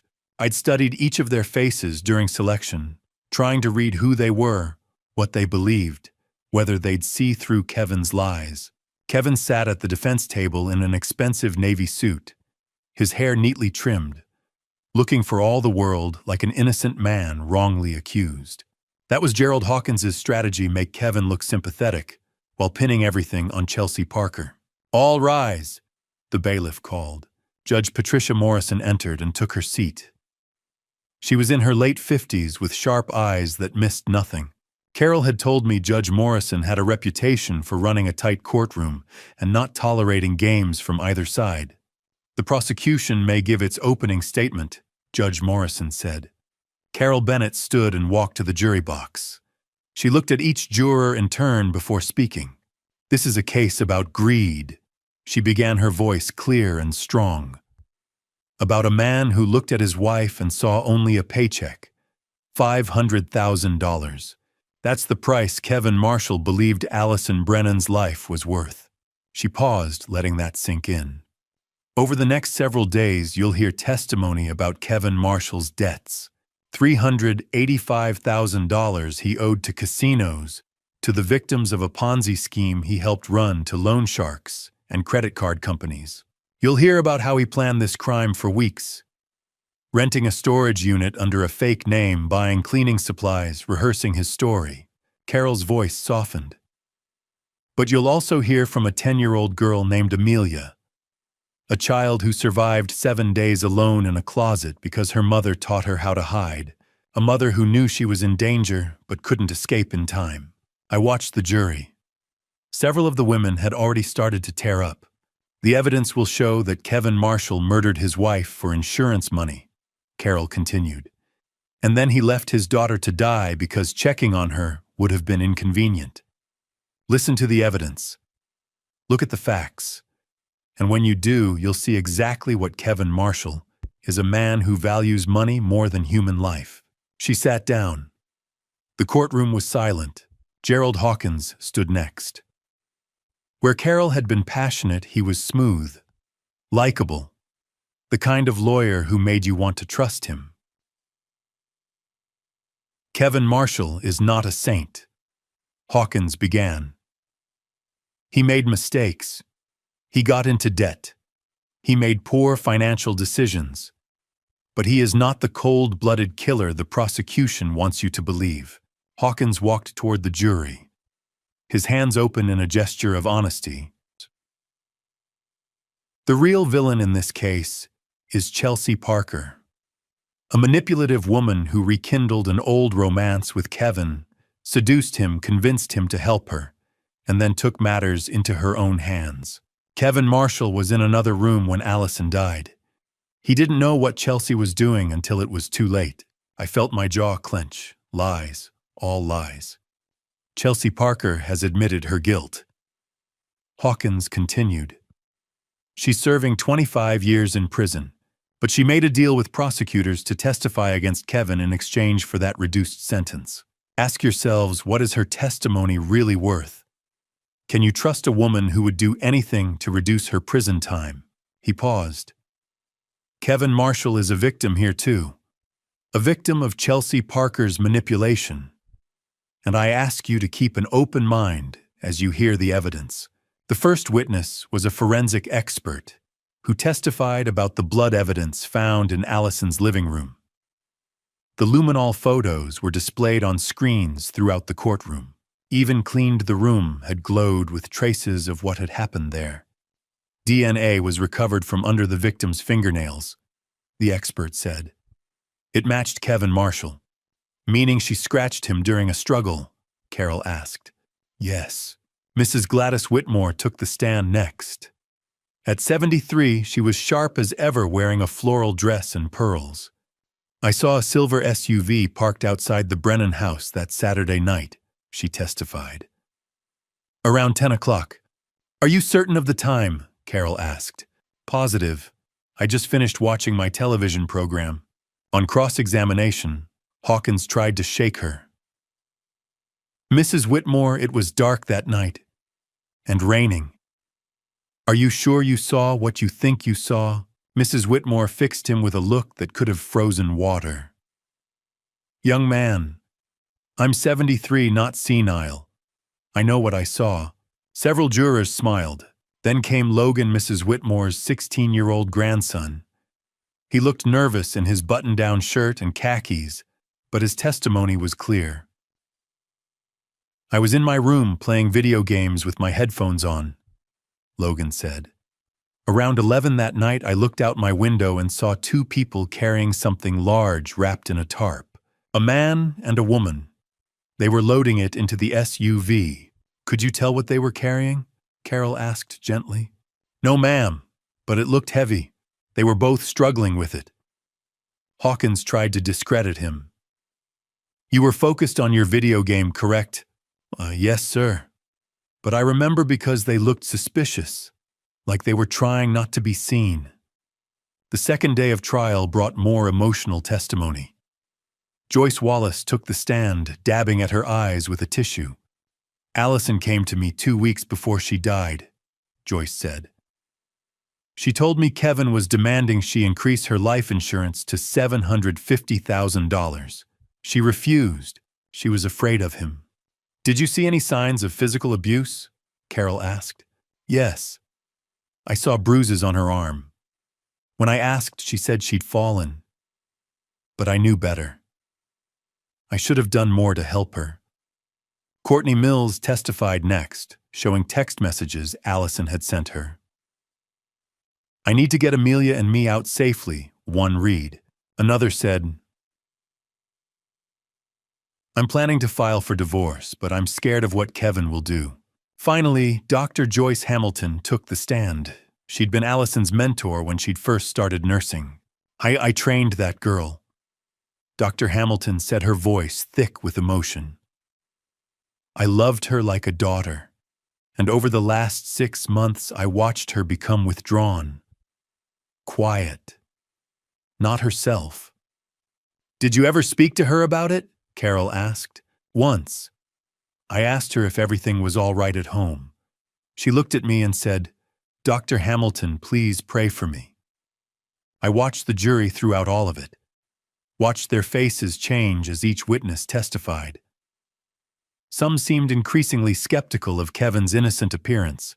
Others still looked sympathetic, wanting to believe Hawkins's story about manipulation and victimhood. But patterns were emerging. Doubt was creeping in. I needed them to see what I saw, a man who'd looked at his wife and seen only a check waiting to be cashed. When court adjourned on the second day, Carol approached the bench. Your Honor, tomorrow morning we call Amelia Brennan to the stand. The courtroom buzzed with whispers. Kevin's lawyer immediately objected, arguing that the child was too young, too traumatized. Judge Morrison overruled him. The witness will testify, she said firmly. That night I held Amelia as she cried. I don't want to see him, Grandpa. She sobbed into my shoulder. I know, sweetheart, I said, stroking her hair. But your mother taught you to be brave. Tomorrow we need that bravery one more time. For her. Before I share what Amelia said on that witness stand, I need to know you're still here with me.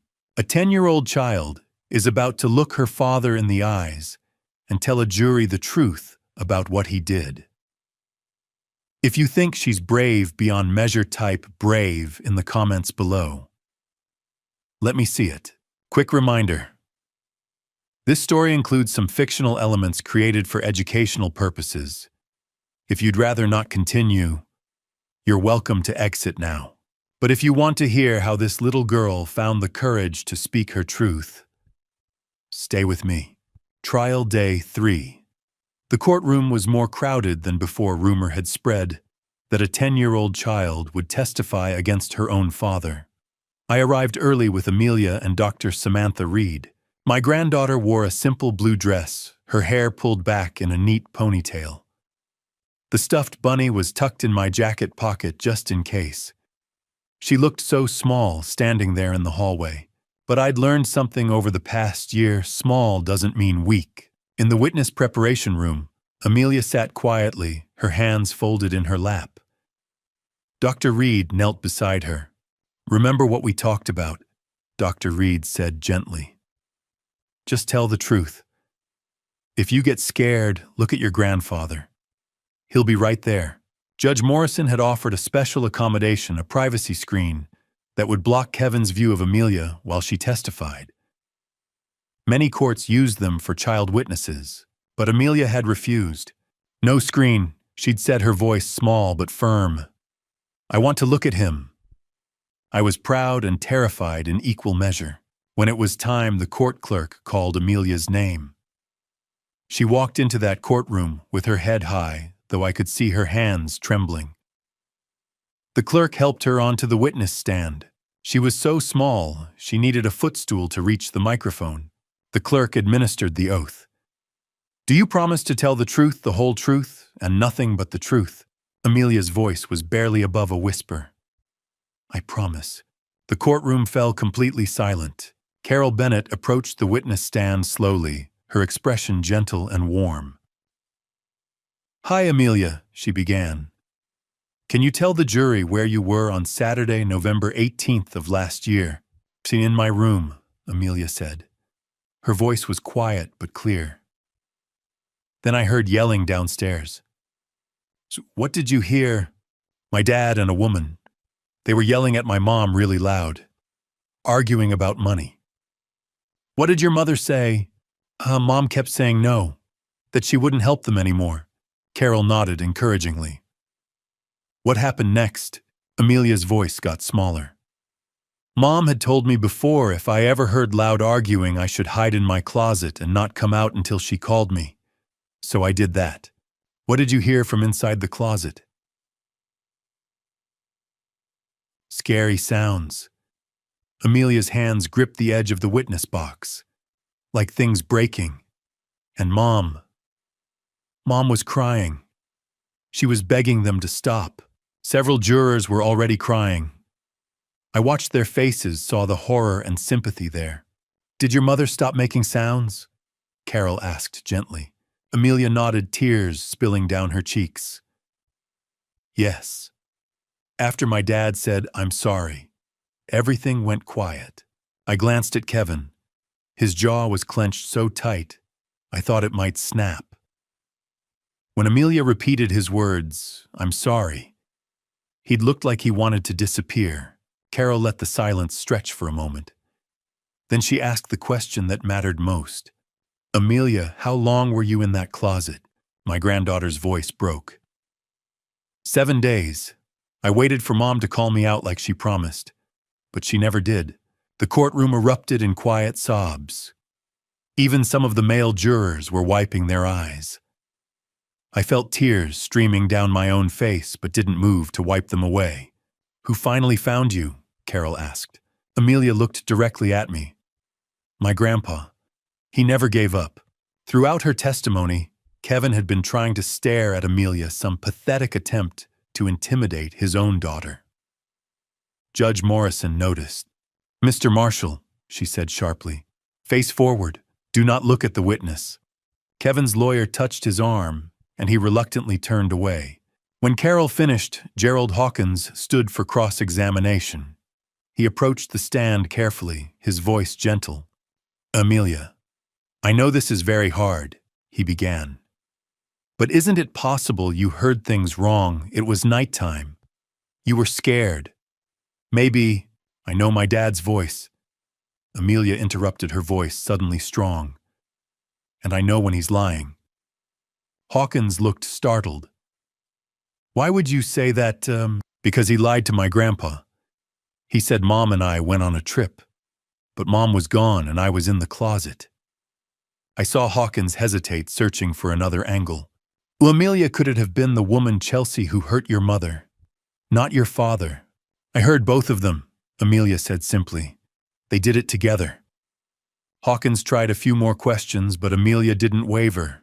Finally, he gave up. No further questions. Dr. Reed came forward to help Amelia down from the stand. As my granddaughter passed Kevin's table, she stopped. Everyone in the courtroom held their breath. She looked directly at Kevin, her small face composed. "Mom forgave him," she said, her voice clear in the silent room. "But I don't." Then she continued, walking her hand in Dr. Reed's, and left the courtroom. The silence was absolute, stunning. I glanced at the jury. Every single one of them was looking at Kevin differently now. The mask of the innocent, wrongly accused husband had shattered completely. His own daughter had testified against him with a clarity and conviction that no adult witness could match. Whatever sympathy Gerald Hawkins had built with some of the jurors, whatever doubt he'd tried to plant about Chelsea's role, about Paul's motives, about the circumstantial nature of the evidence had vanished in that moment. But I knew Kevin's lawyer wasn't finished fighting yet. If Amelia's testimony had broken hearts, Chelsea Parker's would shatter Kevin's defense. Trial day 4. Chelsea walked into the courtroom in an orange prison jumpsuit and handcuffs. She'd already been convicted in a separate plea hearing. But her story would be the final nail in Kevin's coffin. The bailiff helped her onto the witness stand and removed one handcuff, securing it to the rail. Chelsea looked different from her arrest photo. Thinner, haunted. Her dark-dyed hair had grown out, showing blonde roots. She was sworn in. The jury already knew she'd pleaded guilty to second-degree murder and received 25 years. Some of them looked at her with open disgust. Chelsea's hands trembled as she sat down. She knew everyone in that room hated her. Carol Bennett approached, slowly establishing the timeline first. "Miss Parker, how did you reconnect with Kevin Marshall?" "We met at a casino about 10 weeks before Allison died." Chelsea said, her voice barely audible. "Kevin was charming. He said his marriage was over, that he still had feelings for me." "When did the planning begin?" "About 8 weeks before. Kevin said, 'I need your help with something. Can you keep a secret?'" "What was the plan?" Chelsea swallowed hard. "Kevin said Allison was keeping his money, that she'd updated her life insurance policy and he deserved half of it. He asked if I would help him, convince her to cooperate." "Did you know it was a plan to end Allison's life?" Chelsea tried to maintain her innocence. "At first he said we'd just scare her. I didn't know. I didn't realize it would go that far." Carol's voice turned sharp. "But you helped plan the storage unit rental. You purchased cleaning supplies. That sounds very premeditated, Miss Parker." Chelsea's composure cracked. "Okay, yes. Kevin laid it all out. He said we'd make it look like she ran away. We'd split the insurance money and start over in Mexico." The jury's faces hardened. "Tell us what happened on Saturday night, November 18th. Chelsea took a shaky breath. "We arrived at the house around 9:45. Kevin was very angry. He'd just found out Allison had discovered all his debts. When we went inside, Kevin demanded she sign financial power of attorney papers giving him control of everything. What did Allison say? She refused, said she was done enabling him, that she was filing for divorce. What happened then? Kevin lost it." Chelsea's voice dropped to almost a whisper. "He grabbed her. She tried to fight back. I helped hold her while she struggled. Kevin said, 'If you won't help me willingly, I'll do it another way.' And we took her last breath." The courtroom fell into horrified silence. Carol let that sink in before asking the question that mattered most. "What happened after Allison died?" "We wrapped her in a tarp." Chelsea said, tears streaming down her face. "Started carrying her out to my SUV. That's when I heard a noise from upstairs. I asked Kevin, 'What about Amelia? Is she home?'" The jury leaned forward. "And what did Kevin say?" Chelsea's voice broke. "He said, and I'll never forget this, she's probably at a sleepover. Even if she's here by the time anyone finds anything, we'll be in Mexico with the money." Several jurors gasped. One woman covered her mouth in horror. Kevin had known, had heard something upstairs, and he'd deliberately chosen to leave his daughter to die rather than check on her. "What did you do to cover up the crime?" Carol continued. Kevin used Allison's phone to send fake text messages, made it look like she'd left voluntarily. He assured me the police would never suspect us." Throughout Chelsea's testimony, Kevin sat at the defense table, shaking his head, muttering lies under his breath. His lawyer kept objecting, "Hearsay, self-serving testimony." But Judge Morrison overruled most of them. When Carol finished, Gerald Hawkins stood for cross-examination. His approach was brutal. "You're lying to save yourself, aren't you?" he demanded. "You made a deal with prosecutors. 25 years instead of life. You'd say anything to get that reduced sentence." Chelsea was crying now. "Yes, I made a deal. Because I'm guilty. But Kevin's guilty too. He planned everything. Isn't it true that you manipulated Kevin? That you needed money for your gambling debts? I had debts," Chelsea admitted. "But Kevin had more. And Kevin had the life insurance policy. This was his plan." Hawkins pressed harder. How convenient to blame the man who can't run away, because he's the defendant in this case. Chelsea's composure finally shattered completely. "I'm guilty!" she shouted. "I know that I'll spend 25 years in prison thinking about what I did," but Kevin was the one who looked at his wife and saw an obstacle. "He's the monster. I was just stupid enough to believe he loved me." The outburst stunned the courtroom. Even Hawkins seemed taken aback. Judge Morrison called for order. Chelsea was crying so hard she could barely breathe. A bailiff brought her tissues. I watched it all from the gallery, feeling absolutely nothing for Chelsea Parker. Her apologies wouldn't bring Allison back. Her tears wouldn't erase what she'd done. But watching Kevin's defense collapse piece by piece that mattered. When Chelsea was finally excused, she was led out of the courtroom in handcuffs. She didn't look at anyone. Carol Bennett stood and addressed the judge. "Your Honor, the state rests its case. The foundation was solid. Forensic evidence, witness testimony, Amelia's heartbreaking account, and now Chelsea's detailed confession that corroborated everything." It was the defense's turn. Gerald Hawkins rose slowly, buttoning his expensive suit jacket. He looked at the jury, then at Judge Morrison. "Your Honor, the defense calls Kevin Marshall to the stand." My blood ran cold. Kevin was going to testify. He was going to try to lie his way out of this the same way he'd lied his way into my daughter's life. But this time, I would be watching. And so would 12 jurors who had already heard the truth. Kevin Marshall took the witness stand like a man who'd rehearsed his role 100 times. Confident. Wronged. The victim. But lies always have a way of unraveling under pressure. And I was sitting in the front row, ready to watch every thread get pulled. He was sworn in, wearing an expensive charcoal suit, clean-shaven, his hair perfectly combed. He looked at the jury, making eye contact with each of them, trying to establish some kind of connection. Gerald Hawkins approached with his prepared questions. "Did Kevin tell the jury about your marriage with Allison?" Kevin's voice was measured, coached. "We had our problems. Money was tight.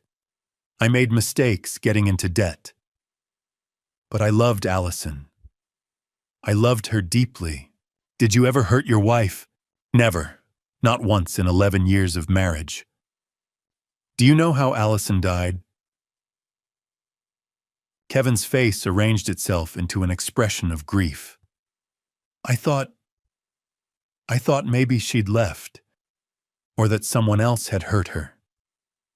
Maybe Chelsea acting alone. Why would Chelsea hurt Allison? Chelsea was obsessed with me. She wouldn't let go of our past relationship. Maybe she eliminated Allison out of jealousy. I watched from my seat, my hands clenched on the armrests. Every word was a lie, and he spoke them so smoothly. Then Carol Bennett stood for cross-examination. She walked toward Kevin slowly, calmly, like a predator circling prey. "Mr. Marshall, your wife's body was found in a storage unit that you rented, correct? Someone must have framed me, used my identity. Your fingerprints were on the rental contract." Kevin stumbled. I must have signed something Chelsea gave me. I didn't know what it was." "Your DNA was found under Allison's fingernails. How did it get there?" "No, we had an argument earlier that week. She may have scratched me then." The medical examiner testified that those skin cells were fresh, from the very night she died. "I can explain," Carol cut him off. "You searched online for, how long does life insurance pay out 3 weeks before your wife died? Explain that." That was research. I'm a financial advisor. Clients ask these questions." "Name one client you advised about life insurance that month." Kevin went silent. I don't remember specific names." Carol's voice remained level, but the pressure was building. "You recruited 12 people into a Ponzi scheme and earned $95,000 in commission, correct?" That's not relevant to this case. It's relevant to your character, Mr. Marshall. You made $95,000 by lying to vulnerable people. Then you gambled it all away. I was a victim of that scheme too. No, Mr. Marshall. You were a recruiter. The FBI has proof. You're a professional con artist. Kevin's careful composure was starting to crack. This is ridiculous. Chelsea Parker testified that you knew Amelia might be in the house. That you said, by the time anyone finds anything, we'll be in Mexico with the money. Is that true? Chelsea is lying to save herself. Carol's voice turned sharp. Your daughter testified that she heard you say, "I'm sorry," right before her mother stopped breathing. Is Amelia lying too? She was confused. She's just a child. Mr. Marshall, you saw your wife as a final score to fix your debts, didn't you? $500,000 to solve all your problems. That's when Kevin exploded. She should have helped me. We were married. That money was mine too. She owed me everything He stopped mid-sentence, realizing his mistake. The courtroom erupted in gasps and whispers. Judge Morrison banged her gavel. Order! But the damage was done. Kevin had just admitted exactly what Carol had accused him of. He'd seen Allison as money, not a person. In the chaos, Kevin started crying fake tears I could see through from across the room. No, I loved her. He sobbed. Paul never believed that he poisoned Allison against me from the beginning. I couldn't stay silent. I jumped to my feet. You're a liar! Judge Morrison turned to me. Mr. Brennan, sit down immediately, or I will hold you in contempt of court. Detective Carter grabbed my arm and pulled me back into my seat. But in that moment, Kevin and I locked eyes across the courtroom. For 1 second, just one, Kevin's mask fell completely. His face went cold, empty. Those were the eyes of someone who felt nothing. Dead eyes. Then the fake tears returned, the wounded husband act resumed. But the jury had seen it. That flash of what Kevin Marshall really was underneath all the lies. Gerald Hawkins tried to salvage things with redirect examination, asking softball questions to give Kevin a chance to explain. But it was too late. Every answer Kevin gave now sounded hollow, desperate. When Kevin was finally excused and led back to the defense table, he was shaking. Judge Morrison addressed both sides. Closing arguments will begin tomorrow morning at 9 a.m. Court is adjourned. As the bailiff called for everyone to rise, I watched Kevin lean over and whisper frantically to Gerald Hawkins. The panic was clear in his eyes. He knew what I knew. His lies had finally caught up with him. Hawkins shook his head at whatever Kevin was asking. No. Whatever desperate play Kevin wanted to make, it wasn't going to happen. Tomorrow, the jury would begin deliberations. And I'd spent 12 months making sure they would see the truth. The 8th day of trial. Closing arguments.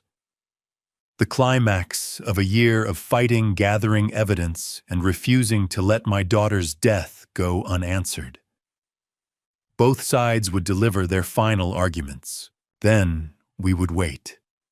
Prosecutor Carol Bennett stepped to the center of the courtroom, her voice ringing out in the silent space.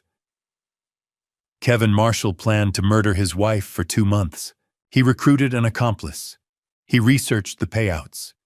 He stood in that living room and took away Allison Brennan's last breath. Then he abandoned his 10-year-old daughter alone to die. For money. $500,000. That's the price he put on Allison's life. Don't let him get away with it. Defense attorney Gerald Hawkins stood adjusting his tie. Kevin Marshall is guilty of poor judgment, of debt, of trusting the wrong woman. But murder, premeditated murder. The evidence isn't there. Chelsea Parker is the real killer. She manipulated Kevin, killed Allison, and now she's cutting a deal to blame Kevin. There is reasonable doubt. You must acquit. I watched the jury's faces, hard to read. Some seemed decided, others still uncertain. Judge Patricia Morrison struck her gavel. Before the jury deliberates, I'm allowing Mr. Paul Brennan to speak. I stepped to the stand, hands trembling, looking at the jury, then at Kevin. My name is Paul Brennan. Allison was my only daughter. For 34 years, she was the center of my world. Kevin Marshall didn't just take her life. He destroyed my granddaughter's childhood. He left a 10-year-old child to waste away alone in a closet thinking she'd been abandoned. Allison was a nurse. She spent her life saving people, healing them. And the person she trusted most ended that life for insurance money. My voice broke. I will never walk her down the aisle again. Never see her grow old. Never hear her laugh at my terrible jokes. Kevin took everything. I looked straight into his eyes. You won't escape this. Not while I'm breathing. And Allison, she wasn't just a victim. She was a mother who loved her child so much, she taught her how to survive even when she couldn't. That's her legacy. Not how she died, but the love she left behind. I sat down, tears falling, several jurors crying too.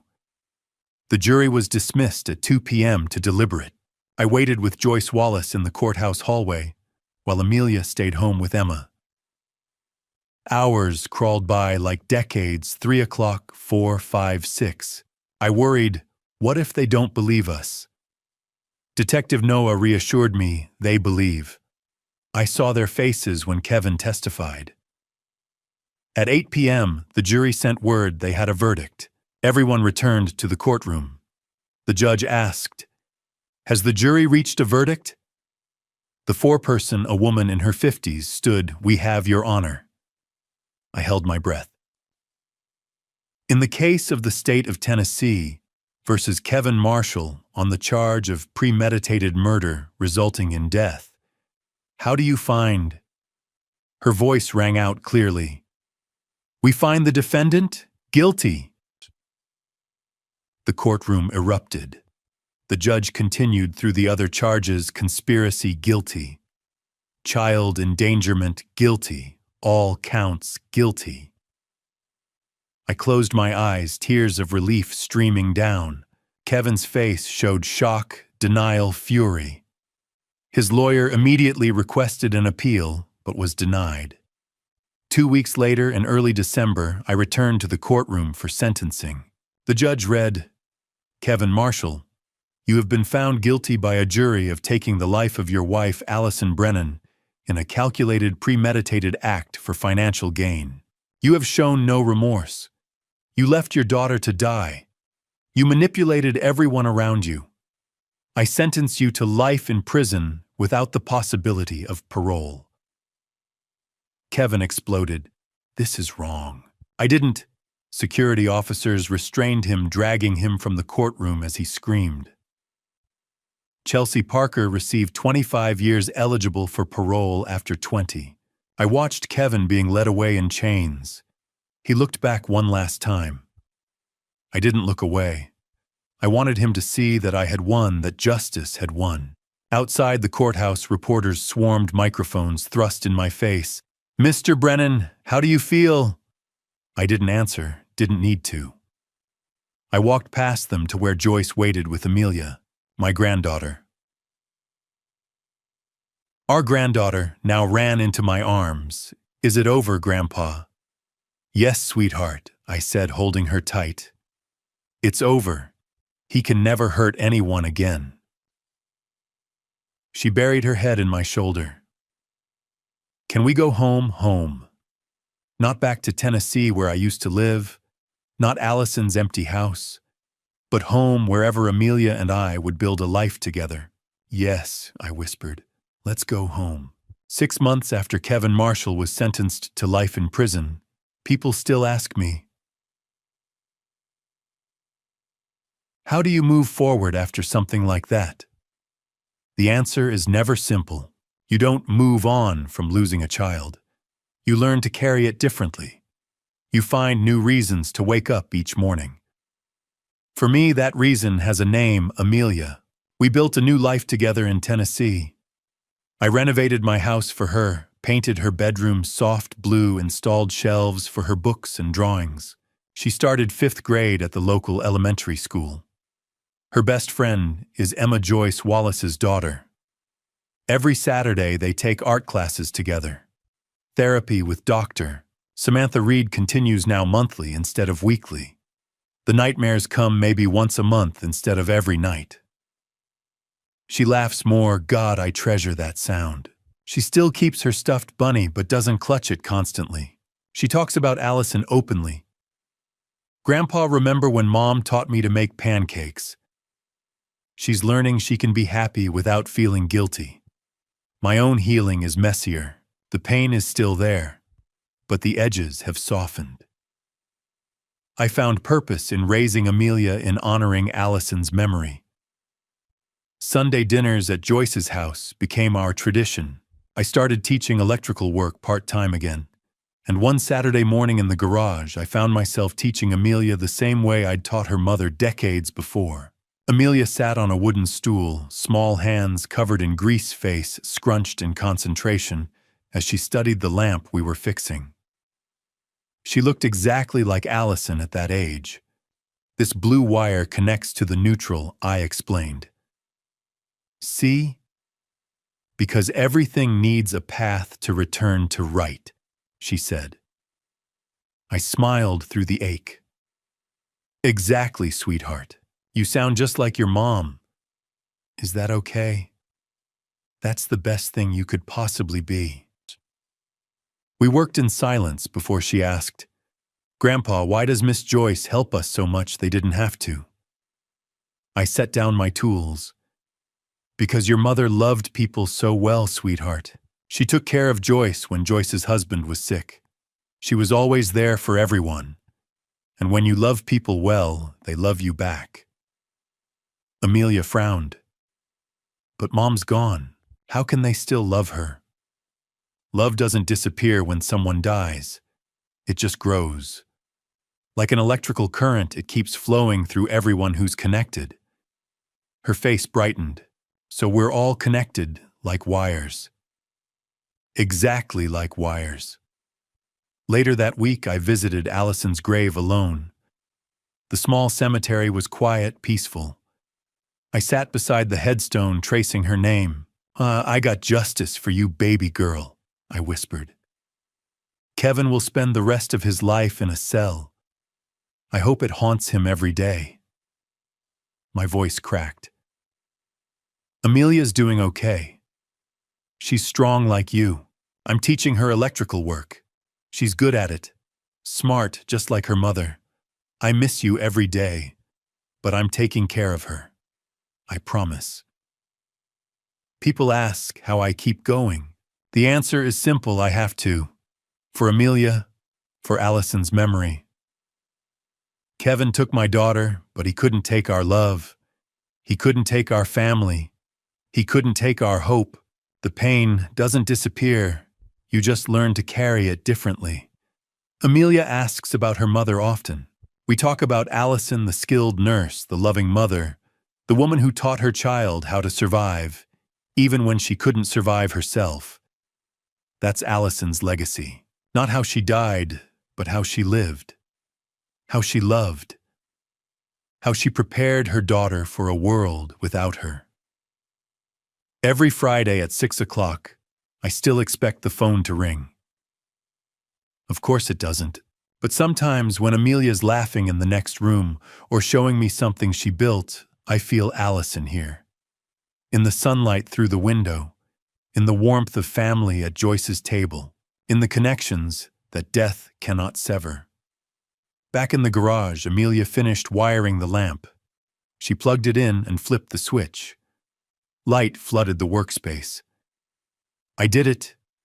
It works, she shouted. You certainly did, sweetheart. Your mom would be so proud. She threw her arms around me. I love you, Grandpa. I love you too, Amelia. Always. And to you listening to this story, remember this: I spent a year chasing justice for my daughter, and I got it. Kevin Marshall sits in a prison cell for the rest of his life. But if I could go back, I would tell myself one thing: trust your instincts sooner. The signs were there. The uncomfortable feeling at the wedding. The way Kevin's eyes shifted when he talked about money. The tension in Allison's voice during our last phone calls. I saw them all, but I told myself I was being paranoid, overprotective. Don't be like me. Don't wait until it's too late. This family story taught me that evil doesn't always announce itself with horns and fangs. Sometimes it wears a charming smile and calls you Dad. My dad revenge wasn't about hatred. It was about protecting the innocent and ensuring the guilty face consequences. But revenge, even righteous revenge, doesn't bring back what you've lost. It only ensures the darkness doesn't spread further. Looking back on this family story, I realized that Allison prepared Amelia not just for 7 days in a closet, but for a lifetime without her. She knew something was wrong. She tried to protect her child the only way she could. That's the power of a mother's love. It transcends death itself. And in pursuing my dad revenge, I learned that justice isn't just about punishment. It's about making sure the people we love didn't suffer in vain. God has a way of putting people in your path when you need them most. Joyce Wallace, Detective Noah Carter, Dr. Samantha Reed. They were all instruments of grace in the darkest chapter of our family story. I don't understand why God allowed Allison to die, and maybe I never will. But I know He didn't abandon us in that darkness. He gave us the strength to survive it. My advice: listen to that voice in your gut. If something feels wrong, investigate. Ask questions. Don't let politeness or fear of conflict silence your protective instincts. A father's or a dad's revenge should never be necessary, because we should act before tragedy strikes. If this story resonated with you, please take a moment to share it with someone who needs to hear it. Leave a comment below telling me what struck you most about this journey. And if you haven't already subscribed to this channel, your support helps these stories reach people who need them. Thank you for staying with me until the end of this painful but necessary family story. A final note: the stories on this channel may contain fictional elements created for educational purposes. If you find the content distressing or unsuitable, please feel free to exit and choose something more appropriate for you. Take care of yourselves and each other.